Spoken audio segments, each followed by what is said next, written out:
The situation at Spurs is oh so wrong. It's all part of Phoenix and Levy's gone. A world-class stadium, second-rate team. Spurs are winning nothing under this regime. Together we need to shout, Levy and Nick out. Together we need to shout, Levy and Nick out. Intense are filling their coffers to the brim. The football forecast looks so grim. Spurs last cup win in 2008. A lack of proper investment is what true fans hate. Together we need to shout, Levy and Nick out. Together we need to shout, Levy and Nick out. Intense are filling their coffers to the brim. The football forecast looks so grim. Spurs last cup win in 2008. A lack of proper investment is what true fans hate. Together we need to shout, Levy and Nick out. Together we need to shout, Levy and Nick out.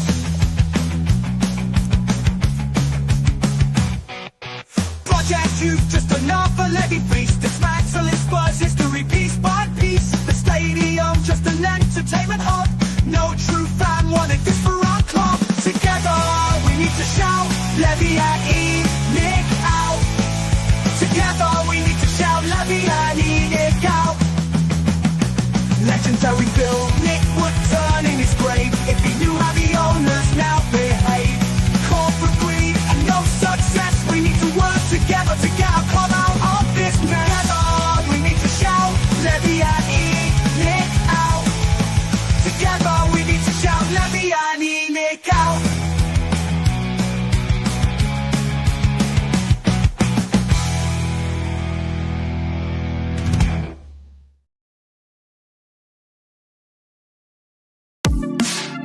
The first game we look for, Robbie.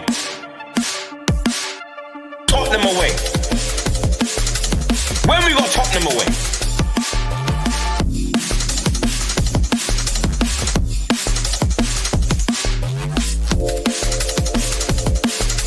Tottenham away. When we got Tottenham away.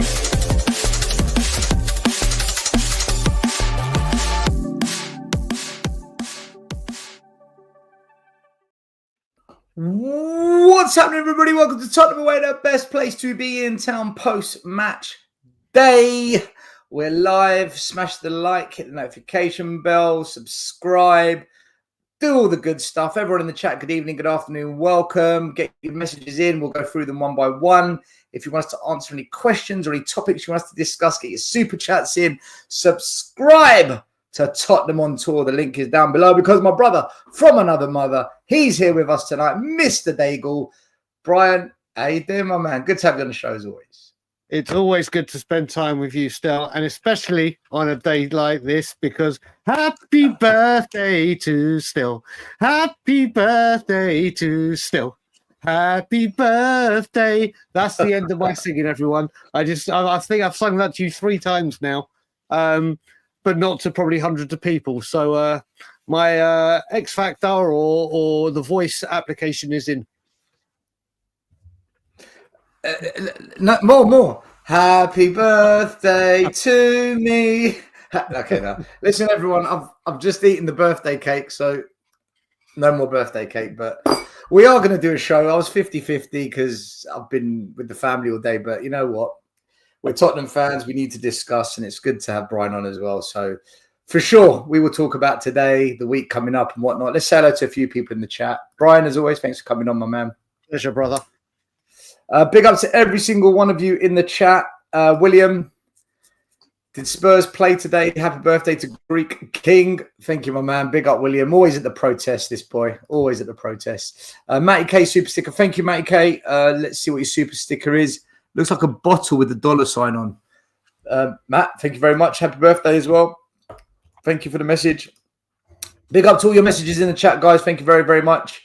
70th birthday. Yes, it's my 70th birthday. Show me lights. That's right. I'm officially retired. I'm a pensioner. You name it.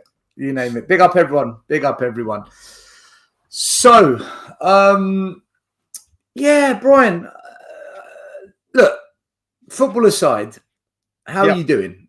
How's everything? How's it like? What was it like being back in England, seeing everyone? Obviously, you're back in Toronto now. Was it good to be over, seeing all the Spurs content creators coming to the protest? I don't know if you've spoken about it yet, but how was it being over here for a couple of weeks? England for 3 weeks was massive. Obviously, I came over early so I could be at the Change for Spurs protest. After that, we had a massive get together, didn't we, at a local pub, which was great. Listen, I had 3 nephews' birthdays, the twins getting bar mitzvahed, my mum's 70th.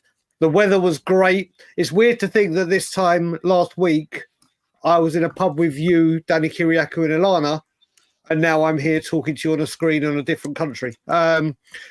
This week's flown by. Still getting to grips with being back and time difference and weather. The weather hasn't been the best here, but it's picking up as of next week. It was great to be home. And obviously with the kids who are my everything. But back to reality now. And Monday week, I'm having my surgery. So finally that's going to get sorted. And then everything in the world is great, apart from football.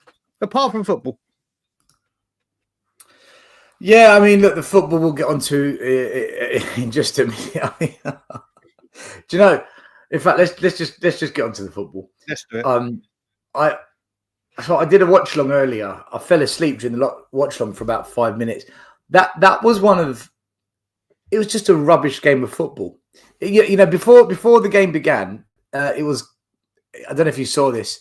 El Crapico. It was classed, El Crapico, and this was doing the rounds on the social media, the battle of the crappiest, and it truly was a crap game of football. It really. Do you know what the scary thing was, Brian? It actually looked like 17th were playing 16th. No control in midfield, shocking defending for both goals. The amount of misplaced passes and possession being lost was just insane. And you're watching it and you're thinking, neither team deserved to win it. I thought a draw was fair. Maybe 1 or 2 decent performances from some players, but overall, there's a crap game of football. Defensive errors led to both goals, and 1-1. It seemed pretty fair to me. I mean, is that how you saw it as well?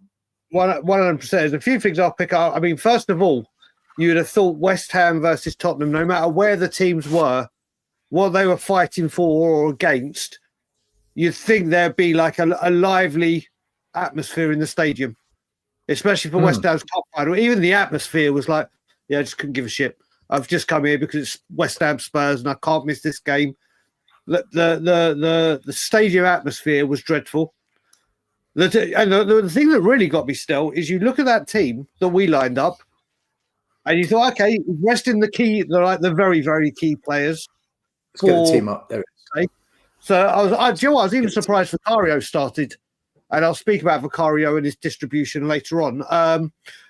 But he rested the players that needed resting, gave people like Kulu and Bissouma the minutes they needed to show, or Kulu for fitness, Bissouma to show that it wasn't just a one-off with the game that he played on Thursday. So I was fine with it. But you'd think some of these players would go, right, I've got an opportunity to force my way into Thursday's plans. What bigger incentive do you have than trying to force your way or make Ange think, oh, wait a minute, maybe I can use him on Thursday. It was just nothing. It was nothingness. And like I was saying to you backstage, the only positive I took away from the whole game was Kevin Danso. Yeah. That's it. Yeah. Do you know what? I was actually saying during the watch along, Danzo's a solid player, and I would be very, very happy if he stayed.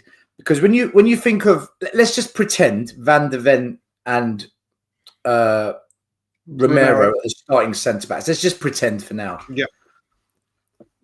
In the past, the backups have been like they are now: Ben Davies, Clement Lenglet's, Eric Dyer's, Joe Rodon's, and it's never been anything half decent. Mm-hmm. Danzo, not only is he actually a proper, genuine backup, but he could actually challenge to be a starting centre back. Yeah. So yeah. I'm totally okay with him joining Spurs. I think that would be a very good signing. He's an obligation to buy. See, he is a Spurs player technically. It's just not officially until the window opens and we can make it happen. I think a lot of people are very much, oh my God, we're taking him away from Wolves. It's a Wolves reject. But you got to remember, Wolves have signed some decent players. Wolves scouting network do find these players, and he is like you were saying, you're looking at it. If we look at that defense, it looks like, in all intents and purposes, that Romero could be off. And if it was Van der Ven and Danso, the one thing we say about Van der Ven, or people say, is his aerial ability for a man his size is what's lacking for him. Well, Danso is so dominant in the air, so powerful. I think he is only going to go from strength to strength. I really do. Whether should we get a next manager? Do they play a back two? Maybe. If they play a back three, and Radu plays better in a back three, yes, we need a more quality, a higher quality defender to come in if Romero goes. But I think Danso is I think we got a good one there. I really, really do. He needs to be a little bit more calm on the ball, but in the air, putting his body in line, his strength, I think we've got a real good one there. Like I said, compared to what we've had in the past to come off the bench, Rodon, Longley, Dyer, Davies. For me, Danso, that's what you call a proper squad player. And do you know what I like about him? He's physically built for the Premier League. Yeah. Do you remember Conte said when you sign players in the Premier League, he said, I want players that suit the profile of the Premier League. You need to buy players with more strength. Yep. Danzo's a strong lad. Once or twice he lost the ball, but he quickly bullied himself back in, got the ball, and then got us going. Let me just bring Dan in. Big up, Dan. Hey, my man. Welcome to the show. Mark Swifty, thank you for this super chat. Happy birthday, Coach Stell. Thank you, brother. Listen, everyone that's just joined from Sava's channel, thank you for the Sava raid. Also, all the birthday messages, guys. God bless all of you. Thank you very, very much to each and every one of you. Dan, we were just, Brian and I were just talking about Danso, and we're saying that he's probably one of the shining lights to come out of what was arguably one of the most boring games of football we've seen this season. I wouldn't have said this season. I would say that he's... I mean, I've just come off Sav's channel, but I still always join you for an hour as well. Still hanging out my arse from last night. Definitely won't be doing that again for a long time.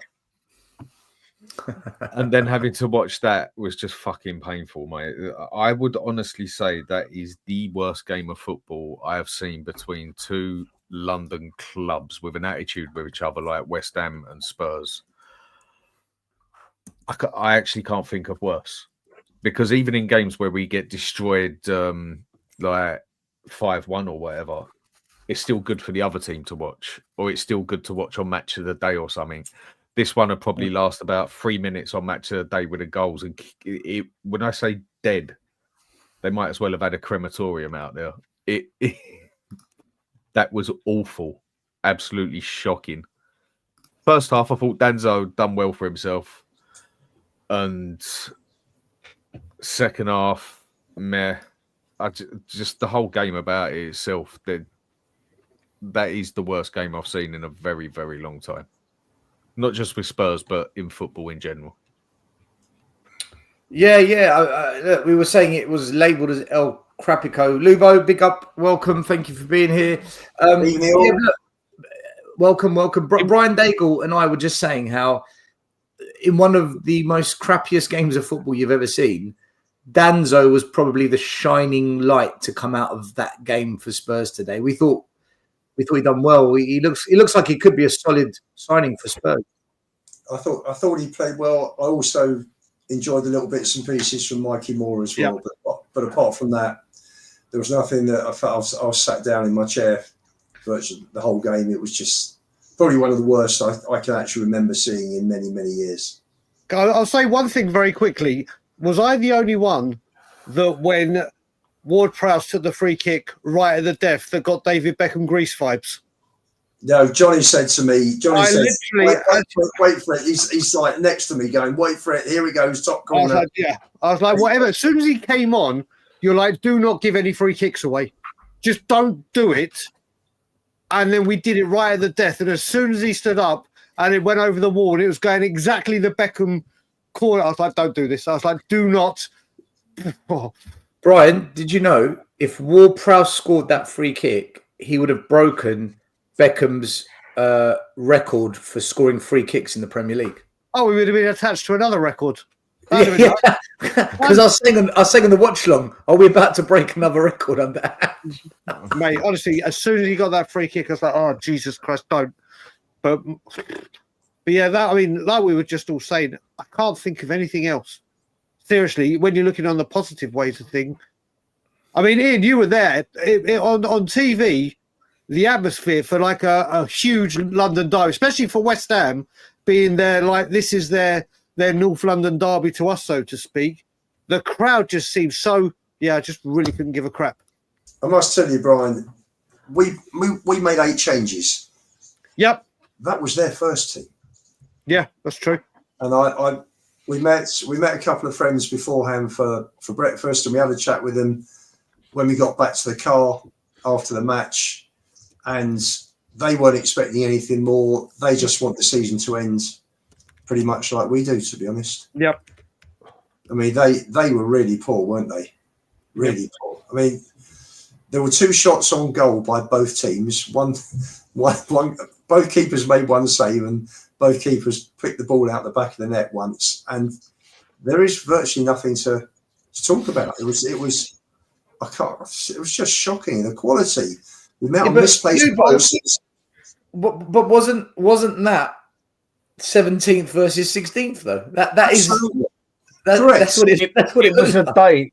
On the day, that was 16th versus 17th of a team of who could play shit, and both teams played so shit that they fucking got a draw, as far as I'm concerned. The amount of times the possession was lost was insane. Wasn't it? There was do you know what? There was one brilliant move by Spurs actually, where we played one-touch football from the back through the middle out wide, and we won a free kick. And then Tell took the free kick and sent it into a different galaxy. I mean, it's one of the worst free kicks you've ever seen. It's like a rugby kick. It wasn't. It was like Bissouma's shot in the first leg on Thursday that went like it's good in NFL. That would have been yeah. To be honest, I thought our shooting today was poor. Full stop. There was one chance Tell had where he does what he always does. He just passes it into the goalkeeper's hands. But Richie smashed 2 over the bar, nice and high and wide. Bissouma smashed 1 over the bar. Do you know what? Actually, let me look at the stats. Well, you know, whilst you're getting the stats up still, the biggest question that we couldn't work out at the Scotland Yard and see if you guys feel the stat or what you think the answer is. In that, was it first or second half? First half, when Tell played that beautiful ball into Richarlison. Yeah. Great. Was that a cross or was that a shot? It was a great pass from Tell. It was a great, but we were trying to work out, was he meaning to cross that? I think or he was that we couldn't work it. I went with, I think it was that. I was giving Richarlison credit. I actually think he was going for the cross. But it's one of those you just don't know if he's lashed at it. But I think he's squared it, and it's a shame Odobert didn't slide in on the back post because he might have got onto it. I remember talking about it when it happened. But if you look at the stats, right? So West Ham dominated possession, whatever, but they had more shots than us. But their 11 shots, only 2 were on target. Spurs had 7 shots, 2 on target. Clear-cut chances, 2 each. They had 1 corner, we had 3. Overall, there's nothing really testing the goalkeeper. The only time I thought a goalie was properly tested was when Vicario made that ridiculously good close-range save from the ball that got whipped in. I think Bodo got a flick on the head and Vicario, instant reaction, the ball bounced in front of him, tipped it wide. I thought it was an amazing save. But Brian, you were saying Vicario's distribution, again. Mate, honestly, listen, I think it's a shot. I hope James Flower, every time he mentions his name, James Flower appears. I think Vicario is an incredible shot stopper. I think we've got a very, very, very good shot stopper here. but nothing more. The opportunities. There was that one where I can't remember who passed him the back pass, but it was a really bad back pass, bouncing. He got it under control. And if in doubt, just bloody hoof it out for a throw-in or whatever. And literally, he just P-rolls it into a West Ham striker or midfielder, and then it just rolls back into him. And then there's that other chance where he just kicked the ball out of play. He tried to pass a short ball, and it goes out from his distribution is really concerning. And I've got to say, it surely when you see that, it unsettles a back four or back four, whatever. His distribution, I just don't get why. Like we did, we need to get him working on distribution, or tell him just kick the ball out, because you've seen it away games. I personally saw it at Wolves. People would have seen it at Anfield. As soon as we pass the ball back to him, the fans now are just jumping on. The team we're playing against just start putting pressure on Vicario, and I'm sure Bodo will look at this and say on the artificial pitch, if Spurs start playing it back to him, just rush him, just literally press on Vicario. His distribution is a real concern for me. I mean, James, Dan knows a lot about him. Obviously, he watches Italian football a lot. I don't know if he was like this in Italy or he was playing a different brand of football in Italy. And it was a different way he had to play, basically. He didn't have to do as much passing out and he had more time. As I said to everyone, we've got a good goalkeeper and a very, very good shot stopper. Yeah, but that I don't deny. In the Premier League, you have to do more, basically, don't you? He didn't have to play, basically, as a sweeper keeper when he was in Serie A. Yeah. And he was only there for a year and a half. It's a concern for me. Rodney Trotty, lipstick. As much as I love Vicario, he's nowhere near Buffon. If he was a Buffon, then I'd allow his distribution. It's frustrating with Vicario because when it comes to shot stopping, he's so damn good, man. He's so. Do you know what? Is Vicario another Hugo Lloris? Yes. Except better, I think. I think he is a better shot stopper than Hugo Lloris was. There's other bits you could say that Hugo Lloris was a bit better. People tell me that Hugo Lloris was a world-class keeper. He was never a world-class keeper. Never in a million years. I think he was. Very good keeper. He was not world-class. Periods where he was up there. He wasn't as good as Neuer, but Lloris was a superb keeper. And at the time, he didn't even touch our black either, for me. No, they've been the two best keepers, haven't they? I just think this is where people use the phrase world class too easily these days, because there is such a lack of world class. You only have to be slightly good to be called world class. Whereas go back 20 years to be world class, you actually had to be world class. And if you want to compare him to world class keepers, Hugo Lloris was never a world class keeper, but a very good goalkeeper. Just because I'm saying wasn't world class, it's not saying he wasn't good. I mean, are you telling me he even gets on the same level as Courtois? No. Yeah? I don't know. You know what I say about Hugo Lloris, guys? What I say about Hugo Lloris is when we signed him, the type of goalkeeper that was the buzz guy, like the hot topic at the moment when we signed him, was the sweeper keeper. And when we signed him, he was elite. He was right up there with the very, very best at that, being a sweep shot stopping, incredible sweeper keeper, insanely good, always rushing out and getting it. But when it changed to this playing out from the back, because that was the evolution of goalkeeping, then you saw the distribution. And nearer the end, when we got rid of him, the mistakes were creeping in. Oh God, yeah. But I will say, when we signed Lloris, playing out from the back wasn't the brand goalkeepers were at the time. It was sweeper keeping, and he was the best of the best at that, in my opinion. It's he was a very good goalkeeper, but just not what I would call world class. Maybe I just look on things different for a world class player. Do I think Haaland 20 years ago would be a world class player? Not a chance in hell. It'd be very, very good. Would Harry Kane be a world class player 20 years ago? Not a chance. but he would be very, very good. I think that's where people think that I'm degrading him by that much by saying he's not world class. Maybe I just have different standards, or maybe I've just been about as long as some of you, like you two, and obviously not as long as Ian. And I have seen significantly better goalkeepers, significantly better. But he was a good goalkeeper, no two ways about it. And then people say, well, he won the World Cup. Yeah, so did Romero, another one who's not a world-class player for me. And then so did the other fellow at Arsenal, who was just an absolutely shit defender. Just because you win a World Cup, that don't make you a world-class player. The German boy. I can't remember his name. Just because you win a World Cup, it don't mean you're world-class. To be fair, whether they're world-class or not, I mean, I'm not too fussed. I think Vicario is another Hugo Lloris, where between the sticks, fantastic. On his day, one of the best. But when it comes to commanding your box from set pieces or distribution, there's problems. He's very, very shaky. But he seems to command the rest of the pitch still and screaming and shouting. But as soon as it comes into his own box, he shuts up shop.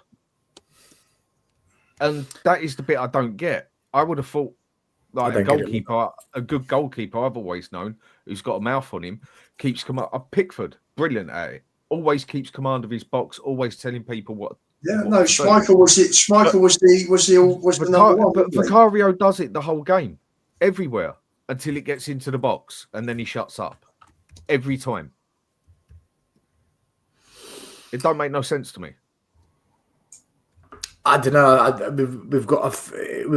think we've got a challenge with our goalkeeper at the moment, and it's we're damned if we do, we're damned if we don't with him. Because on the one hand, he can save you, on the next moment, he could be putting you right in trouble. It's what do you do, Matty? How you doing, man? What top is that you're wearing? Ajax. Nice. Ajax. I was going to say, you come on a Spurs channel with a Guna shirt. What? Says the guy who came onto the Spurs channel wearing a Guna shirt. Once. I lost the bet. I lost a very bad bet. Still, I don't give it. Honestly, mate, I say it blunt as I don't give a fuck about the bet in that aspect. I'd just put £500 on the table and said, bollocks, you ain't getting me wearing that shirt. I did wear a balaclava so no one could see my face. Yeah, I know. I see it. I wore a balaclava and sunglasses.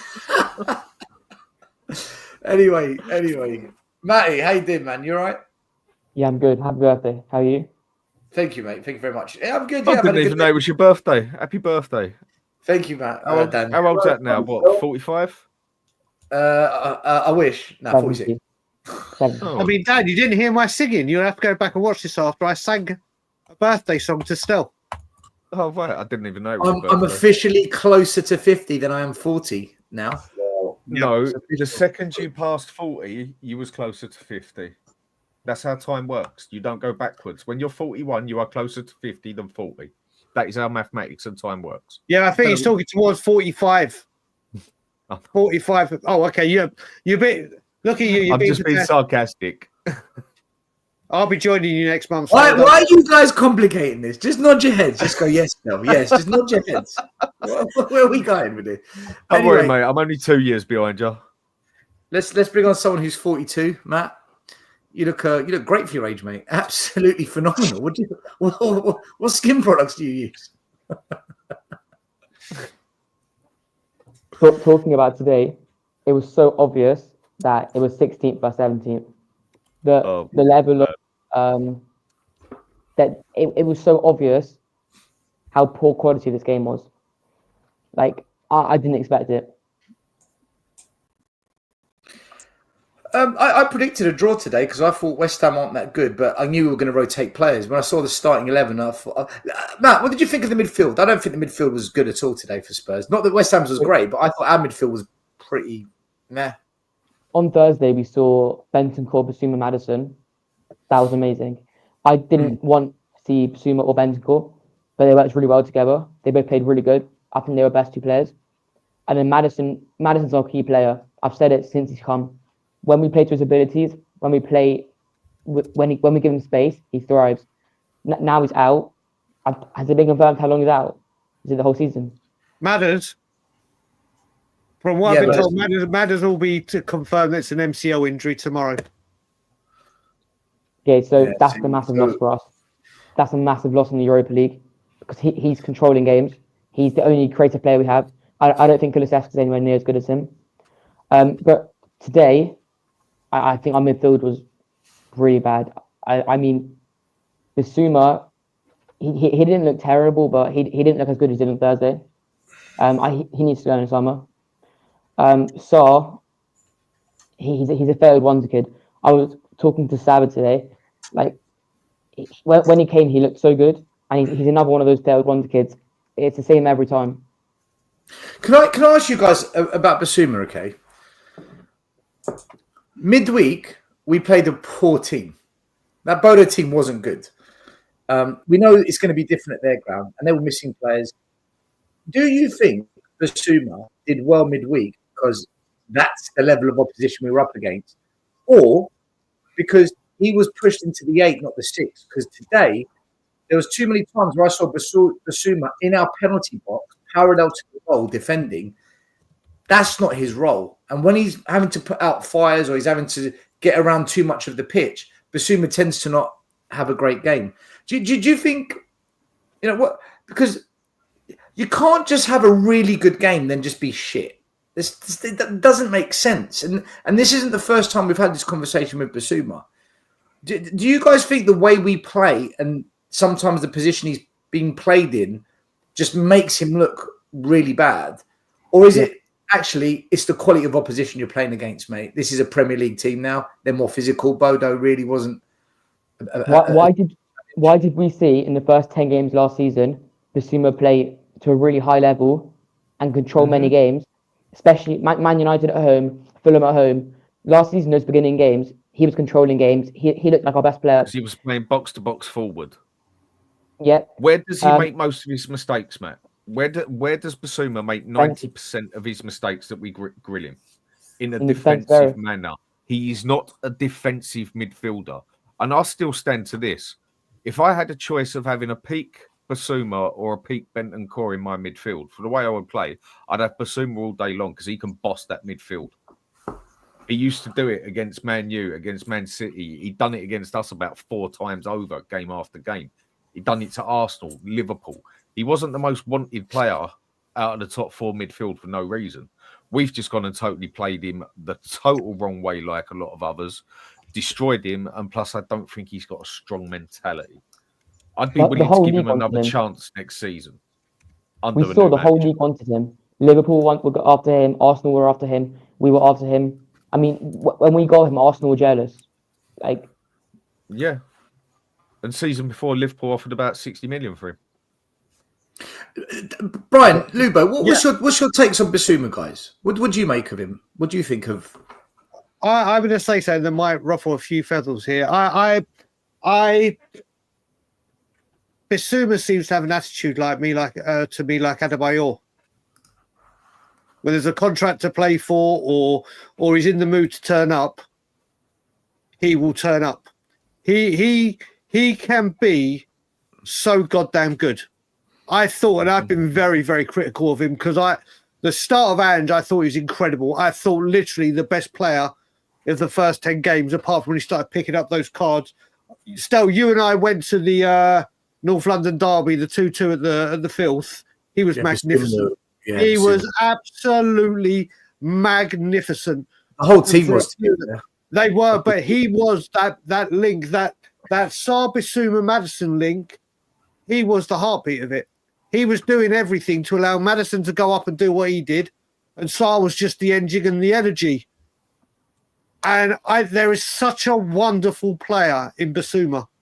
There really is, but it just seems that if things aren't going his way, he's a player today, like we were talking about, you said about the midfield still. Both midfields were non-existent.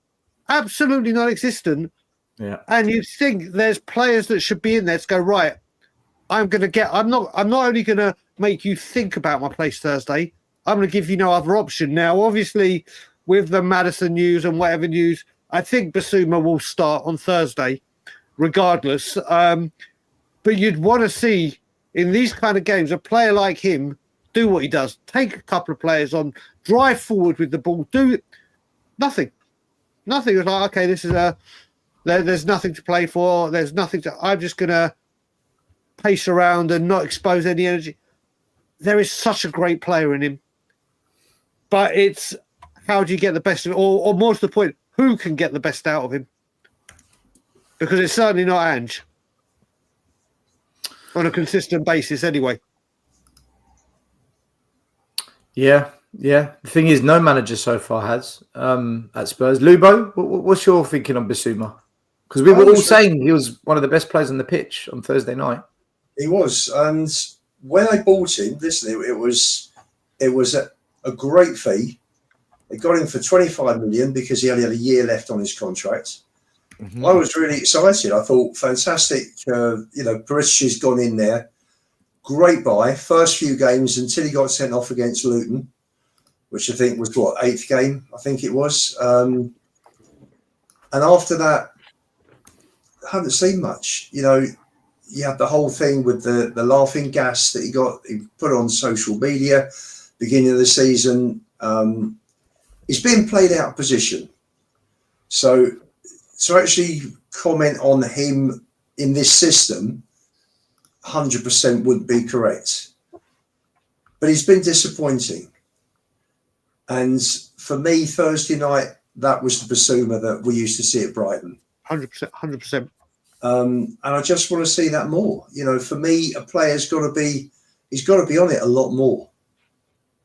And but Bissouma's very inconsistent. And but Lubo, my question is, why is that? Is it because he's played out of position? Is it because the level of opposition? Is it because of another reason? Why do you think that is? What's causing this? The better players give you 7 out of 10s every single week, and they don't fluctuate. I could answer that question properly still if we had another manager in who gave Bissouma a good run out and he played in a structured team. For me, it's completely, the whole thing's crazy. It's at the Spurs, it's chaos. So he's an 8, isn't he? He's a box to box player. You can't play him as a 6. We don't have a 6. We miss a 6 desperately. Because of that, we're vulnerable at the back. We're open at the back. Bissouma's not that player. You look at a good 6 in the Premier League. Take last, Rodri, obviously, Paulinho. Bissouma's not that type of player. He never was. He's not defensive. He never was. He covered DM a couple of times. Different type of player. No, he's a box to box and not even a deep box to box. He's sort of like a box to box just behind the halfway line. He gets it, charges forward, and then usually does a direct ball left, forward, right, and then he carries back. And that's what he's brilliant at. And he can command the midfield. But we don't see it enough, unfortunately. No, because we don't play him the right way. Simple as that. And the thing I think that is his letdown, though, I don't think he's got the best mentality for it. Yeah, I think he's a confidence player. Yeah, I think he's got quite a. I think you could say that about a lot of our team. I mean, like I've said before, I think Maddison's a brilliant player on his day and everything, but also I think he's a little bitch, if I'm going to be honest, on the pitch. But we see in big games. Bissouma performs in big games. Like you look at Frankfurt. You look when Ange came in at the beginning, when the games actually mattered, the first 10 games, and then suddenly we had a drop as a team, and then he has a drop as a player. He goes with the team. Most of our teams plays on confidence, I think. Matt, you say he plays in big games. He went missing at Anfield. He went missing at Villa Park in the FA Cup when we got knocked out as well, though. That's so true. He's inconsistent. Sometimes he turns up, sometimes he doesn't. Right? But you saw a much better mentality against Liverpool and Villa than you do in a normal Premier League game. Like today, you didn't see any mentality, but in a game that matters, you see mentality from him. I genuinely just want to see Bissouma under a manager that has us structured properly. Because did he come when Conte was manager or when Mourinho was manager? Conte. Right. So he Conte came was with the 150 million war chest still. where we only spent 100 of it. Yeah. Yeah. Yeah. So when he came with Conte, the football was very. It was more pragmatic than what it was attacking, which didn't necessarily suit Basuma, and Conte didn't even play him. So Basuma hardly played. Then Stellini was in charge, and that was a shambles. And just come in, and it's just chaotic. It's a very chaotic way that we play. So I just want to see. I'd like to see Basuma in a team that is structured. But having said that, we've had teams in the past that aren't good yet. Players stood out, like Conte. Kane stood out under every manager. Gareth Bale stood out in a team that wasn't amazing, but he still stood out. I agree a little bit with what Brian's saying. Do you know what? I don't think Basuma has matured. I don't think he's matured as a player. No, I agree with that. If he could go to, if you, let's just have a little game right now. If you were to say a manager comes in, it will go to people in the chat as well. Who do you think, forget how quality they are or how high their stock is as a manager, what manager that we could get, do you think, and I'm just talking about Basuma, forget when this isn't, who would you think would be the manager that would get the best out of Basuma? Eddie Howe, Glasner. Yeah. I think Frank would be the perfect type of manager for him because he's a very level player.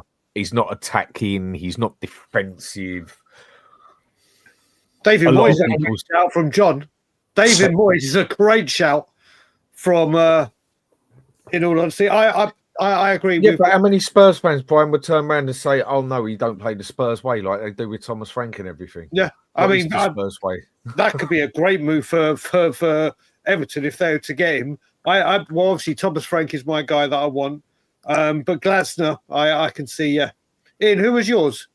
Me personally, do you think we get the best out of Basuma? Crikey, I just think any quality manager that knows what they're doing, that knows how to motivate him and keep him interested, I think would be it'd be interesting to see how they got on. For me personally, I'd bring Glasner in or Xavi, one or the other. Xavi for the kids because we've got some really good kids that need developing, and secondly, Glasner because he's got a structure there to play a back three. And he's got wing backs in place. So for me, one or the other. There we go. I mean, I know who I want to go for as my prime manager, but it's not going to happen, even though I've been reading a couple of... Yes, that is who I would go for personally. In Eddie Howe's system, look at Bruno Guimaraes and Joe Linton. If Basuma played, if Basuma went to Newcastle, he'd be incredible, I think. That's a good shout. I'm going to have to go. Thanks for having me. See you later, bro. Big up. See you later, Matty. Take care. Thanks for coming on. Make sure everyone subscribe to Matty's channel. I do have links somewhere here. Let me find it. Oh, there it is. Yep. Matty K. Coys. Make sure you go follow Matty. Help him out. Promote the young man. Got a super chat here from... Okay, we've got a few to catch up on, actually. Phil Coys, channel member, 5 months. Thank you, Phil. Big up to you. A user, he says, woke up today, thought Spurs were playing. What does OH mean? Let's have a look. Watch the game. I think you might just be saying, oh. Oh, watch the game. Oh, we drew 1-1. Oh, ANGEBALL. Oh, this is how I felt for the last 18 months. Yeah, I think it does mean... It means one hotspur. One hotspur. User, listen, this is how we for every single week. Sorry for misunderstanding what you were saying. He also says any manager other than Ange will get the best out of all. I mean, same Spurs, different game, wasn't it? Basically. But it was worse then, wasn't it? It was worse. Boring game. Listen. That was a horrible Spurs game. Have got nothing to achieve in the league, right? The league's dead. West Ham have got nothing to achieve in the league. It's dead. You've got two dead teams with no purpose in the league right now other than to just finish it. That's what we're going to get. I guess maybe I agree. Maybe, the best players at West Ham are probably off in the summer. Spurs players, like Brian said earlier, you'd expect them to be playing to fight for a place in the starting 11 on Thursday. I mean, was not the today, season was not today just 3 about months avoiding ago. injury? Sorry? Was today not about avoiding injury and defeat, which we did? Yeah, as well. But with this momentum shit that I've been getting for the past 4 weeks and whatever, no, you have to play to win every game.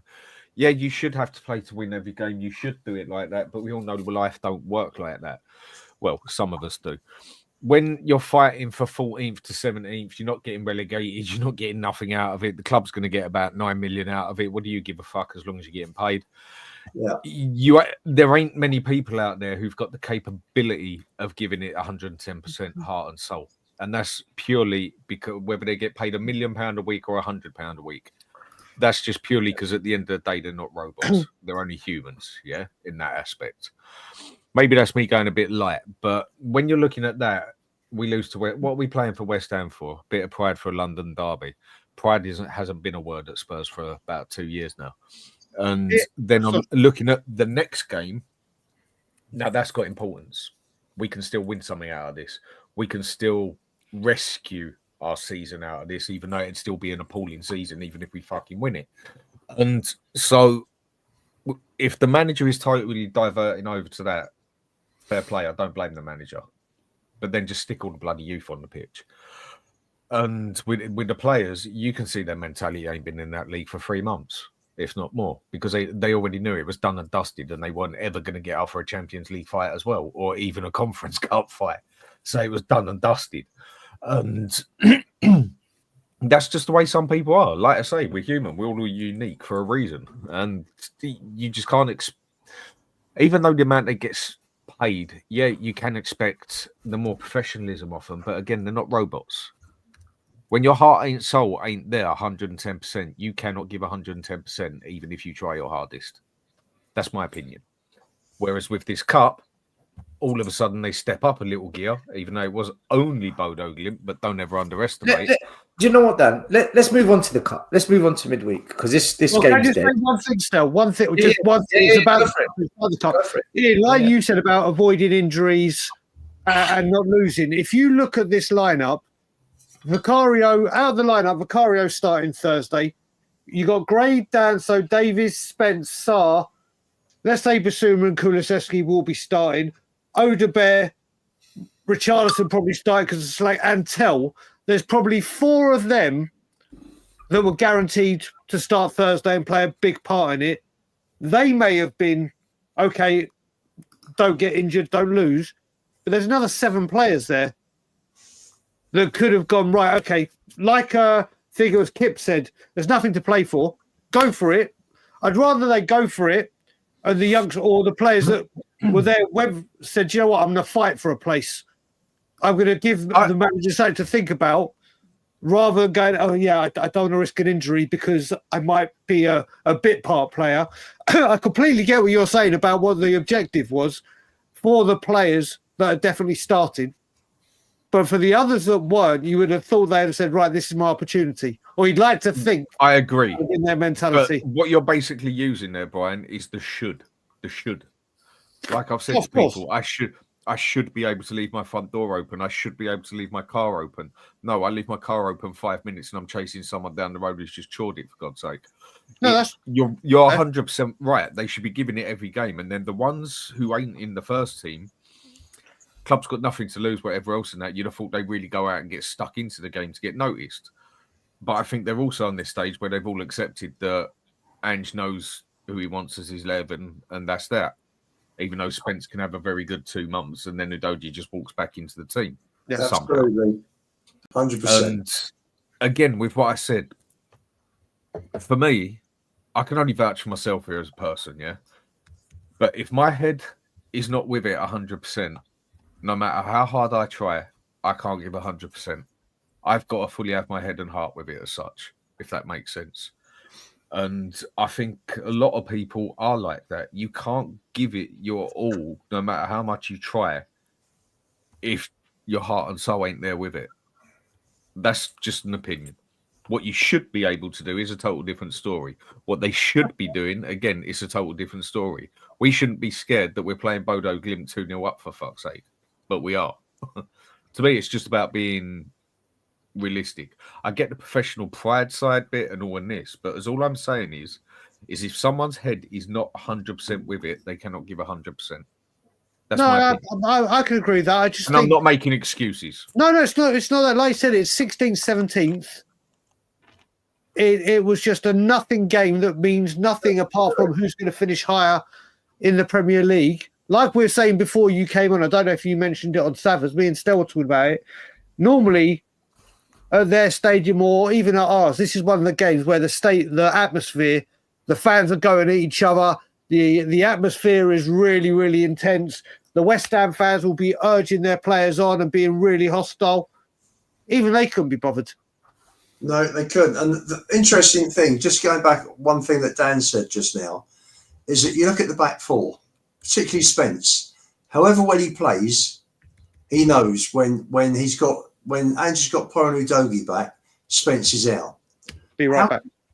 How can you seriously? How can you be motivated when you know that? Gray knows. However much he's helped the team out in the back four, when they're all fit, he's out. Doesn't hardly gets any minutes. And this, that's just two players. The whole of the back four filled in today. You got up front. I don't know if Sonny's going to be fit or not. I mean, Andrew was saying that he's close. He's back in training, so I'm not sure if he's back Thursday. Richarlison knows that Solanke will be back in. Odobert was on the right. I'm sure he probably thinks Johnson's going to come in on Thursday. Very difficult when you know that however well you play, you're not going to earn the right. Because normally a player comes in, he plays well, you don't dislodge him. You keep him in because he's earned the right to play the next game. Very hard when you're playing well, and you're not going to be given that opportunity. And especially when you're doing better than the other fella. Absolutely, and it is demotivating. This is what I mean by at the end of the day, they're not robots, no matter how much they get paid. Yeah. Some people are just mentally stronger than others naturally. Simple as that.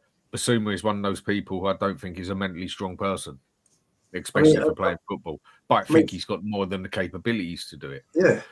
And like I said, for me, I can vouch for myself here. If my heart and soul and head is not with what I am doing, I cannot give it 100%, even if I put my life to it, basically. Guys, let's move it on. I want to talk about midweek. I want to talk about Thursday.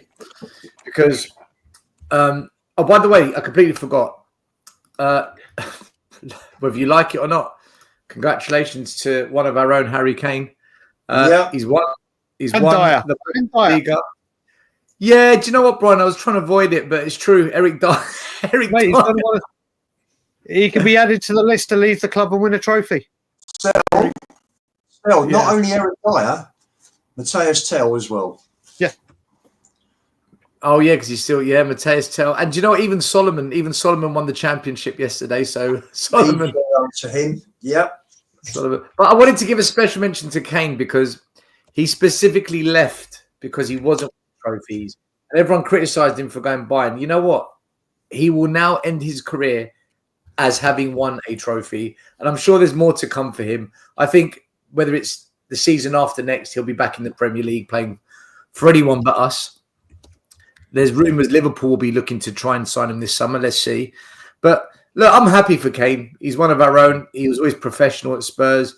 He gave it his all. He carried us at times, and he fully deserves it, And I thought he just deserves a special mention because I know some Spurs fans are pissed off that he left, but I think anyone with some common sense understands why he did it. And look, if he stayed, look what he would have stayed at.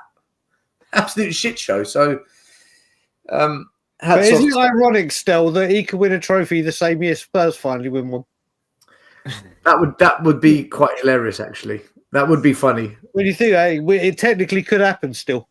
Well, look, let's discuss this game because it is a do or die game.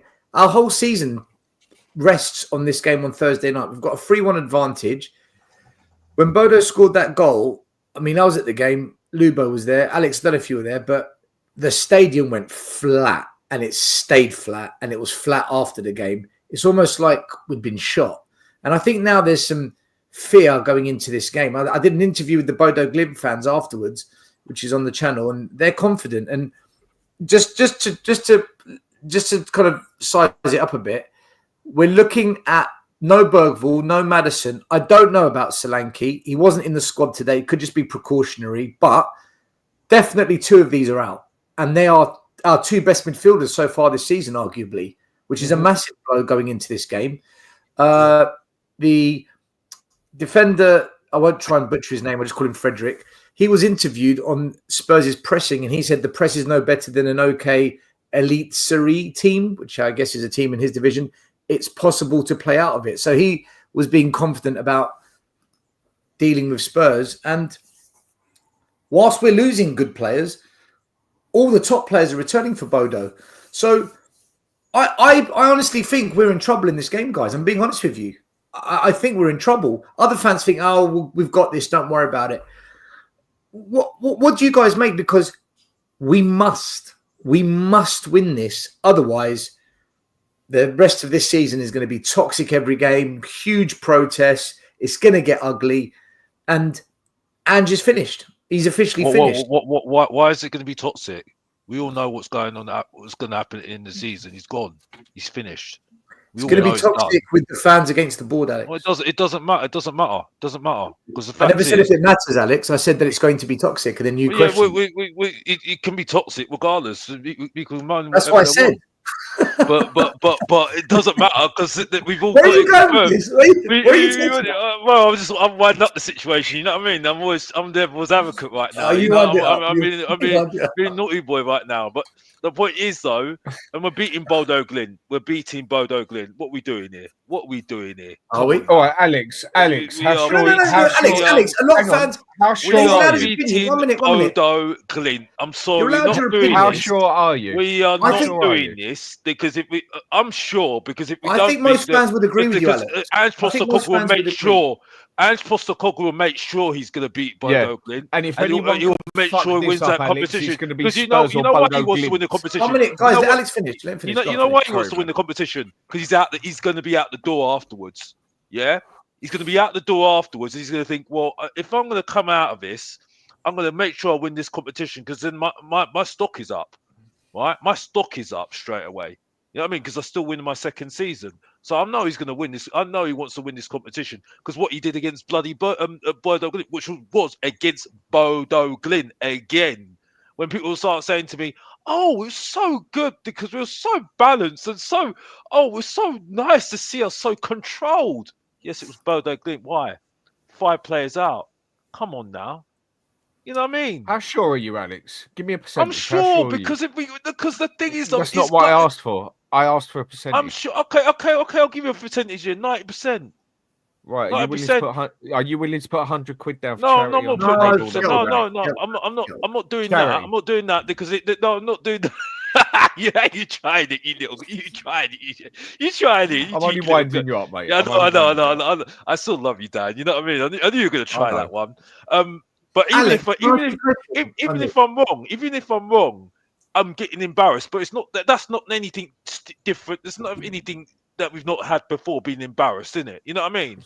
I can go back on my holidays, which I did on my holidays today. Alex, can I ask you a question on this, right? Spurs are the favourites to go through for the simple fact we have a 2-goal advantage. So we have to be the favourites. We're winning the tie. However, if Bodo go 1-0 up within the first 15, 20 minutes and the tide is against us, at that point, would you not be concerned that we're in a difficult situation now? Or would you be like, we've got this, we'll still win it, we'll be all right? No, I recognise, it could go wrong. It could go wrong. But I keep on saying this, right? The fact that they got Bodo Glimt rather than Lazio, you would snap your hand off on that right now to get to a semi-final, playing Manchester United in the final when they're not even that great still. Yes, they've been good in Europa League. For me, you've got a brilliant opportunity there to win a European Cup. And You have, Ange's Alex. So I was about to say, you do. If you check, we can also Bodo Glimt in a majority of their European football home games, they've scored a minimum of 2 goals and hardly conceded. That immediately brings it to 3-3. Bodo Glimt have their players coming back. These big players, for them, I don't know the players personally, so I'm not going to say massive. I can't say how important they are to them. They're all back, where we could have our main creator, like Stel said, Bergvall out. We don't know if Solanke was just precaution. If it even was precaution, does he come back 100% ready to play on an artificial pitch? The artificial pitch is an issue. It's meant to be feeling like -5 come kickoff. Spurs and just come out today and said they won't be training on the plastic pit or the artificial pitch at Hotspur Way. They'll go there the night before and play on the pitch. There are loads and loads of things that could turn this. And like I said, Alex, before you came, if I was the Mura, that's another embarrassment. We want to talk about embarrassing away the performances, Mura. Bodo Glimt, I'm sure, would have watched videos and seen to put pressure on Vicario. And on an artificial pitch, it's a concern. I think we're going to get through, but I do not think this is going to be wham damn done. I think this is going to go to the wire. I don't think this is easy at all. Listen, if it doesn't work, I'll get embarrassed. It don't matter as far as I'm concerned. We've been embarrassed as Spurs fans before. It's not like we've not seen it before and have had that feeling before. So for me, it's just even more. It means I don't have to not do what I was going to do on the Wednesday. Yeah, Alex, Alex, sorry to interrupt you. For me, this isn't about you're right, I'm wrong, ha. None of that. I'm just interested because you seem very confident, and I just wanted to understand why you. There's nothing wrong with being confident, but I'm not. I'm being honest with you. I'm not, because when I spoke to the Bodo fans after the game, because Brian just mentioned it, I don't know how good these players are. I asked them the question: these players you're missing. I know one of them is Berg, who's their main man. I said the players you're missing, and I mentioned Berg as well. Is it? It just makes you a bit better, or is there a big difference? And they said to me, big difference. I said, what, compared to what we saw tonight? And they said, big. Now, in their eyes, it's like us losing Maddison, Van de Ven, and I don't know, who's another top player at Spurs? You pick. And Vicario, right? That's what it's like for them. So that's why, because for me, I was worried when they scored anyway. I thought, shit, we could have done without that. But now I know their players are coming back, and we've lost Maddison as well, who for me is the only one that can play as a 10 at Spurs, a proper 10. I'm thinking playmaker 10. I agree, 100%. I'm thinking bollocks now. Ange's got a job now to put a proper team out there that can play. You see, with that one, I think we spoke about it on Savage Show. The way I'd do it is I'd bring the creativity a bit deeper, basically, i.e. from Porro with the long balls in, and also I'd use Benton Core on a sort of double pivot with Basuma, but use him as more of a deep-lying playmaker, basically. And then I'd have Kulusevski as my 10, but not as a playmaker 10, as more of a shadow striker 10, basically. And then what you pick on either side is what you pick on either side. That's where I'd think, if we was to get any creativity, the only place that's coming is from lower on the pitch. I don't see no one up. I think for me, the whole thing was when Frankfurt, for me, that was when I realised after we got through for Frankfurt, right, which again was on the players and the coaching staff for me, not Ange, right? And then after that, I was like, okay. And then Lazio didn't get through and Bodo didn't got through. And I was like, okay, it's opened up here. And that's when I thought, right, this is a great opportunity. And I still think somehow he will get through. I do agree Maddison's a big miss. I don't agree about Bergvall, sorry. But Maddison's a big miss. He's a big miss. I won't lie there. That will hurt us. Bergvall's replaceable, isn't he, Alex? He's replaceable. Yeah, whereas he's replaceable. Maddison, isn't with what we've got. He scores goals as well, Maddison. When he's played the right way, he scores goals. He's very, very dangerous. So I do agree to an extent. Yeah, you're right. Burval is a miss though, still, because he was on form. Well, I wouldn't say I don't want to go too much because I still don't think he's as good as what everyone's going on about right now. He's been one of our better players. Okay, but I wouldn't go that far. I wouldn't go that far. He's done good. He's done good, and that's the only superlative you're going to get from me. Yeah. I think for me, yeah. I can understand Stelios' position. I can understand. What if Maddison and Solanke are missing on Thursday? You still got Richarlison, haven't you? Just to let you know, I'm only going to have 6 max. Okay, so that's it. 6 is the max. You've only got Richarlison. Richarlison's not that bad, though. Well, no. I shouldn't say that. Why did you see him today? No. I don't want to say. No, I don't. I shouldn't say that. I don't even know why I said that. Below average. Yeah, I don't know why you said it either. I don't know what you said. No, I must have had too much. I must have been partying too hard today. No, Alex, I think it's the fact that Solanke ain't much better. I think that's the point you're getting at. No. I was trying to get a smile out of Ian, by the way, because he looks so miserable. Honestly, bloody hell, cheer yourself up, Bob. We're not talking about Archie Gray here. We're going to say. Wait, Alex, go easy on Lubo. He had to go to the West Ham game. He was sitting there for 90 minutes watching that game. So I'm just trying to cheer him up because I looked at his face. He looked so miserable. I was like, bloody hell, what's going on, Lubo here? Come on. Lubo's been bored to shit today. But yeah, no, yeah, you're right though. You're right about Maddison. He's going to be a big miss. Listen, it might not work out. But I mean, I'm just so done right now. At the moment, I just want this season over now so much that at the moment, but I do think that it does look like a good pathway at the moment to winning this competition right now. And I think this is too much of a great opportunity not to win the European Cup. And because Ange's leaving at the end of the season, I just don't see. I just think he's going to look at it and think, well, I want to come out of this swimming the Rovers right now. You know what I mean? So, to stick it to some of the fans that doubted him, he's like saying, well, I'm going to win this. You know what I mean? And the way that he beat in Frankfurt and the way he played against Bodo Glint, which was controlled, but it was Bodo Glint at home, it shows that he means business, doesn't he? And you see the home games. You see the Premier League games. He's not there anymore, isn't he? It's just not doing it anymore. He only made one sub, didn't he? One sub, just the one. So it just sums up why it's just like this is done. You know what I mean? Why not play a JE today? The kid came on, did great when he came on against Elfsborg. Bring him on. Well, he only made the one sub, didn't he? And he just made Mikey Moore. That's right. Just the one. Lubo, what do you make of the Bodo game with potentially Maddison? Well, not potentially. Maddison is out. Bergvall is out. Solanke, we don't know. Son, we don't know. The best players for Bodo are returning. We know it's on an artificial pitch. And we've only got 400 fans going away. But we do have a 2-0 advantage. A 2-goal advantage, sorry. First goal is just crucial. We get that game over. If we don't, I fear for Spurs.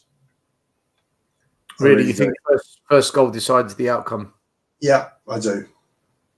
Listen, if the first goal comes in the 95th minute, then we should be okay. But if it comes and gives Bodo a reason. Man United scored 2 goals in a minute, and they were 3-2 down to Leon. Yep, that's right. No, I know. For me, as I said earlier on Sav's show, with Maddison missing, we don't have another 10 that's obviously slots in. So for me, I'd think outside the box and I'd play Mikey Moore there. I'd get through Bodo and then give him the 2 games in the league after that, or even bring him on with half an hour to go if we need a goal, because he's the only one that will create. He's the only one that gets the ball. He's good on the ball. He runs at players. He's only 17, but it doesn't matter. He had that cameo against Alkmaar scored that lovely individual goal against Elfsborg, put a ball on a plate for Richarlison for the second goal at Goodison. You know, he's done as much, if not more, as Tell and Odegaard this season. And he's hardly played. So for me, he's an exciting player. He was the only player I sort of got off my seat for when he was on the ball today. Lovely ball through suspense, got chopped down in midfield, went through two players. He's comfortable on the ball. He's a super player, or will be a super player. He's for me, he's the only kid at Spurs at the moment that could be generational. And I'd love, you know, players of all the coaches rate him highly. Him and Nweri of Arsenal were like flying through. That they were the stars for all the England age groups over the last few years. You've seen where the Arsenal boy has gone because Arteta's given him a chance. And hasn't given Mikey Moore a chance, and he deserves a chance. You know, for me, what does Tell do? What does Odegaard do? If Son is missing, obviously Son comes straight in if he's fit. But having said that, I would play more in the 10 if you have to. But you've got to bottle. For me, you've got to bottle it up and stifle the game. Just kill it. You've got to kill the game on Thursday. Swamp the midfield. Put somebody on Patrick Berg, nullify him because he's the orchestrator for them. And then maybe if you need a goal, or if it's goalless, you bring more on with 20 minutes to go to finish it off. Sounds like Lubo's got a game plan. But does Ange? Will Ange have a game plan is the big question. I think we have to play this on a counter-attack because that is what we are best at. Stop using the inverted wing-backs again. Sit back that bit deeper. I'm not saying shut up shop, but I think we can take a majority of what they throw at us. And then get the long ball up there or the direct ball, 2 passes straight up there. And then I think we just need to, instead of trying to make passes up front that there's an 80% chance it works or whatever, take a chance, have a shot, have a long shot, do what you got to do.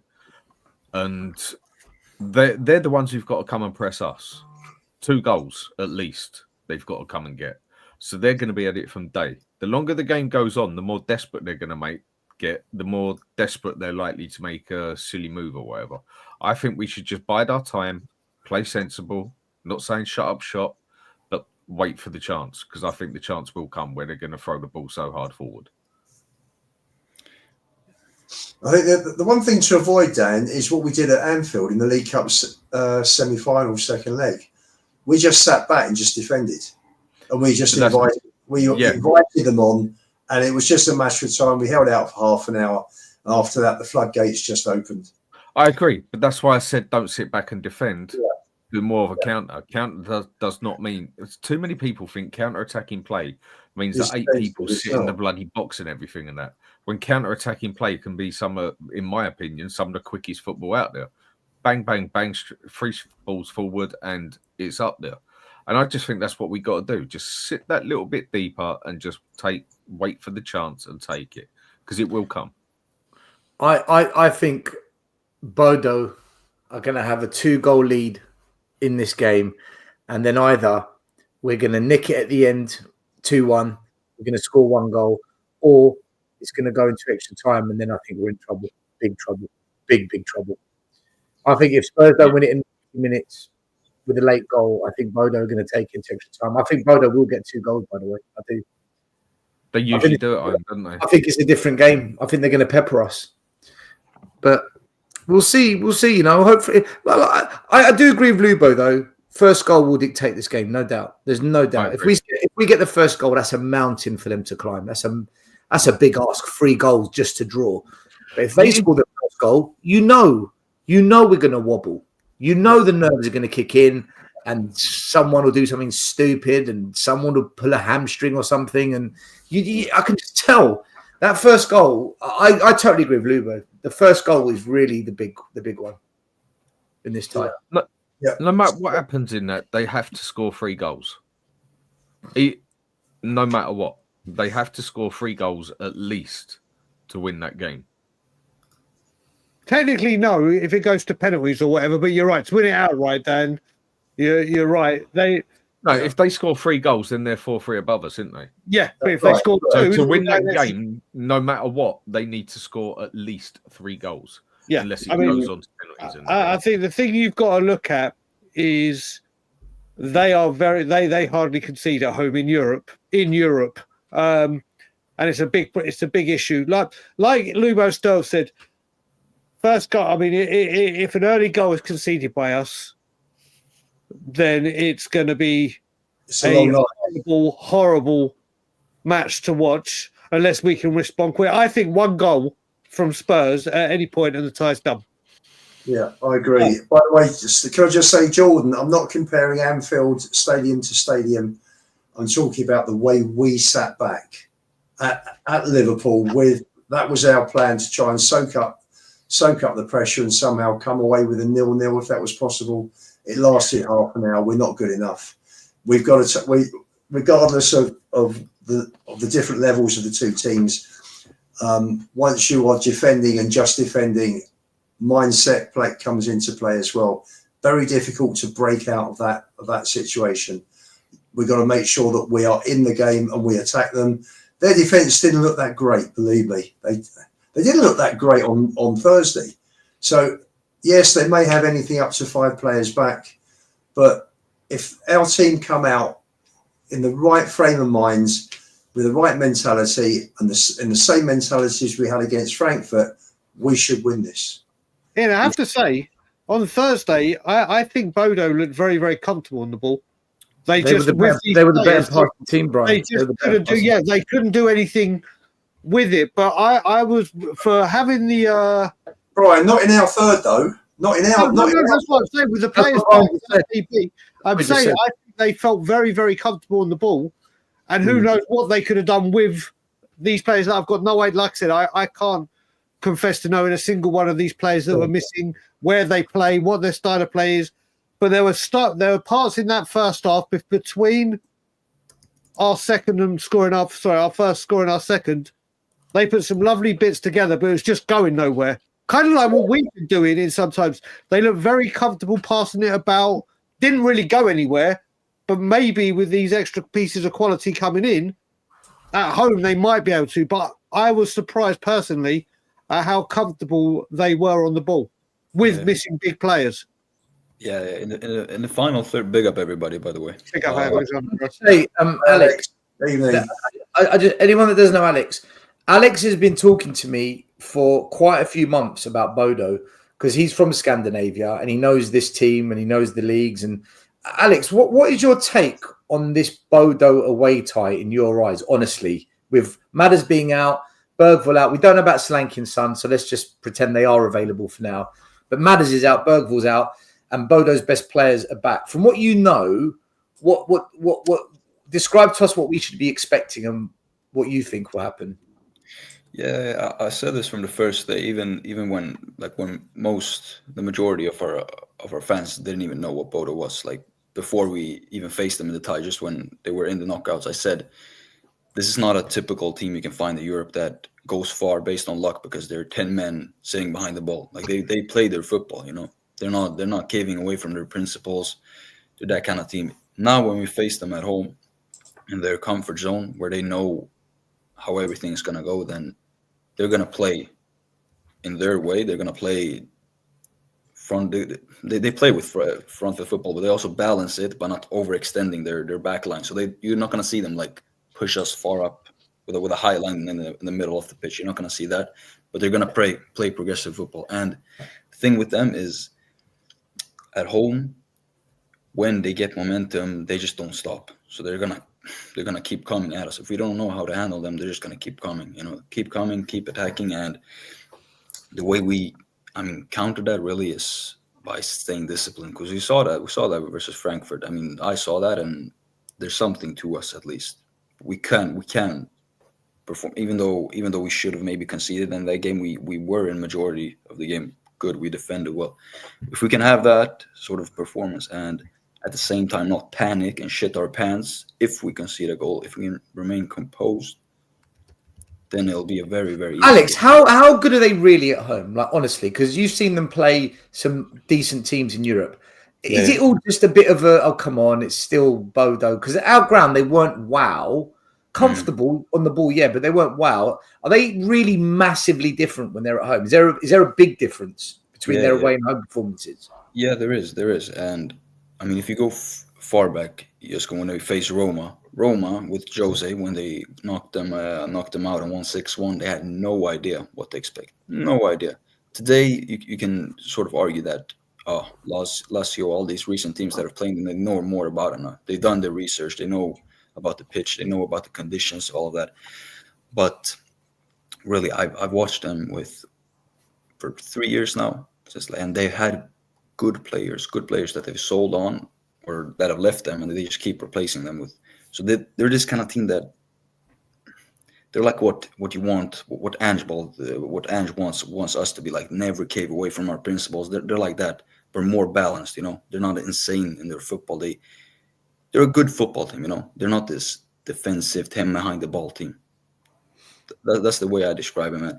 And if we concede and start panicking, they're not gonna stop. They're not gonna try to sit back or like they're gonna push on. They're gonna push on. They're gonna do that for 90 minutes. They're relentless. They're not quality in the final. Like they don't have top class forwards, but they do the job because they never cave away from their principles. They always play their way, and everybody in that team knows how to play. Everybody. There's no. How good are the players that are missing that are coming back for them? How good are they? Are they much better than what we saw? Or are they? Yeah, they're good, but nothing wow. Yeah, like the thing is, Berg, their captain, their orchestrator, their main sort of key player, really.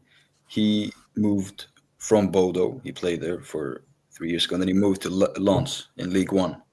And he got game time there, but it didn't really work out, So he came back. Bodo had lots of European money from the revenue. They bought him back. And ever since that, he's taken his game to a whole other level. Like, he's way, way, way good. Like, much better than for the Norwegian league. He's way above that quality. He could play in a Prem team right now. He could. What position does he play in? He's a 8, but he's that all rounded sort of box to box midfielder, and he creates. He's everywhere on the pitch. He's a bit of a Stevie G, but obviously not Steven Gerrard. But he's that kind of a player. Yeah, of course. That kind of a role, should I say? Alex, you're talking about Berg. He's 27. He's played his whole career in Norway, apart from one season in France where he flopped big time. If he was that great, seriously, listen, he may do a lot of damage on Thursday. But talking overall, big picture, if he was that great, why hasn't he been signed up by one of the top European clubs? No, you make a fair point, but it's not about the fact that his career CV is impressive. No, not at all. It's all forgettable. But the level to which he's playing at right now, even though it's Norway, in this not even a top 20 league in Europe, top 15, whatever you want to. It's the level of his game that he puts himself to right now. You're gonna see it on Thursday. I'm not saying they're not gonna blow us out of the water. I think it's gonna be a balanced game, but they're gonna have more possession. They're gonna be more pressurizing towards us, and you're gonna see if he doesn't have a good game, then we're winning. We're going through 100%. But if he turns up, then we're gonna have a difficult. You know what? I've just brought up, Alex. I've just brought up their Europa League progress this season. Now, before we get to the knockout stage, I'll go through. At home, they've beaten Porto. Mm-hmm. They lost to Karabag. They beat Besiktas. They beat Maccabi Tel Aviv. Then they got through to that's home. Then they got to the knockout stages. They were 2-1 down to FC 20 in the first leg. Home in the second leg, smashed them 5-2 at home. Played Olympiacos, smashed them 3-0 at home. Obviously lost away. Then they played Lazio, beat them 2-0 away. And obviously they luckily got through with scoring late. They are no mugs in this competition. They have had some teams go there and they have done damage on them at home. This is what we've got to remember. We all know, listen, if it was whose club is bigger, who's got the better players, Tottenham should win, hands down. And Tottenham should go into this game and get the job done. But when we're talking about, like we said, like some people have said, we should have beaten Tamworth. We all went there, played an artificial pitch. Look what happened there, extra time.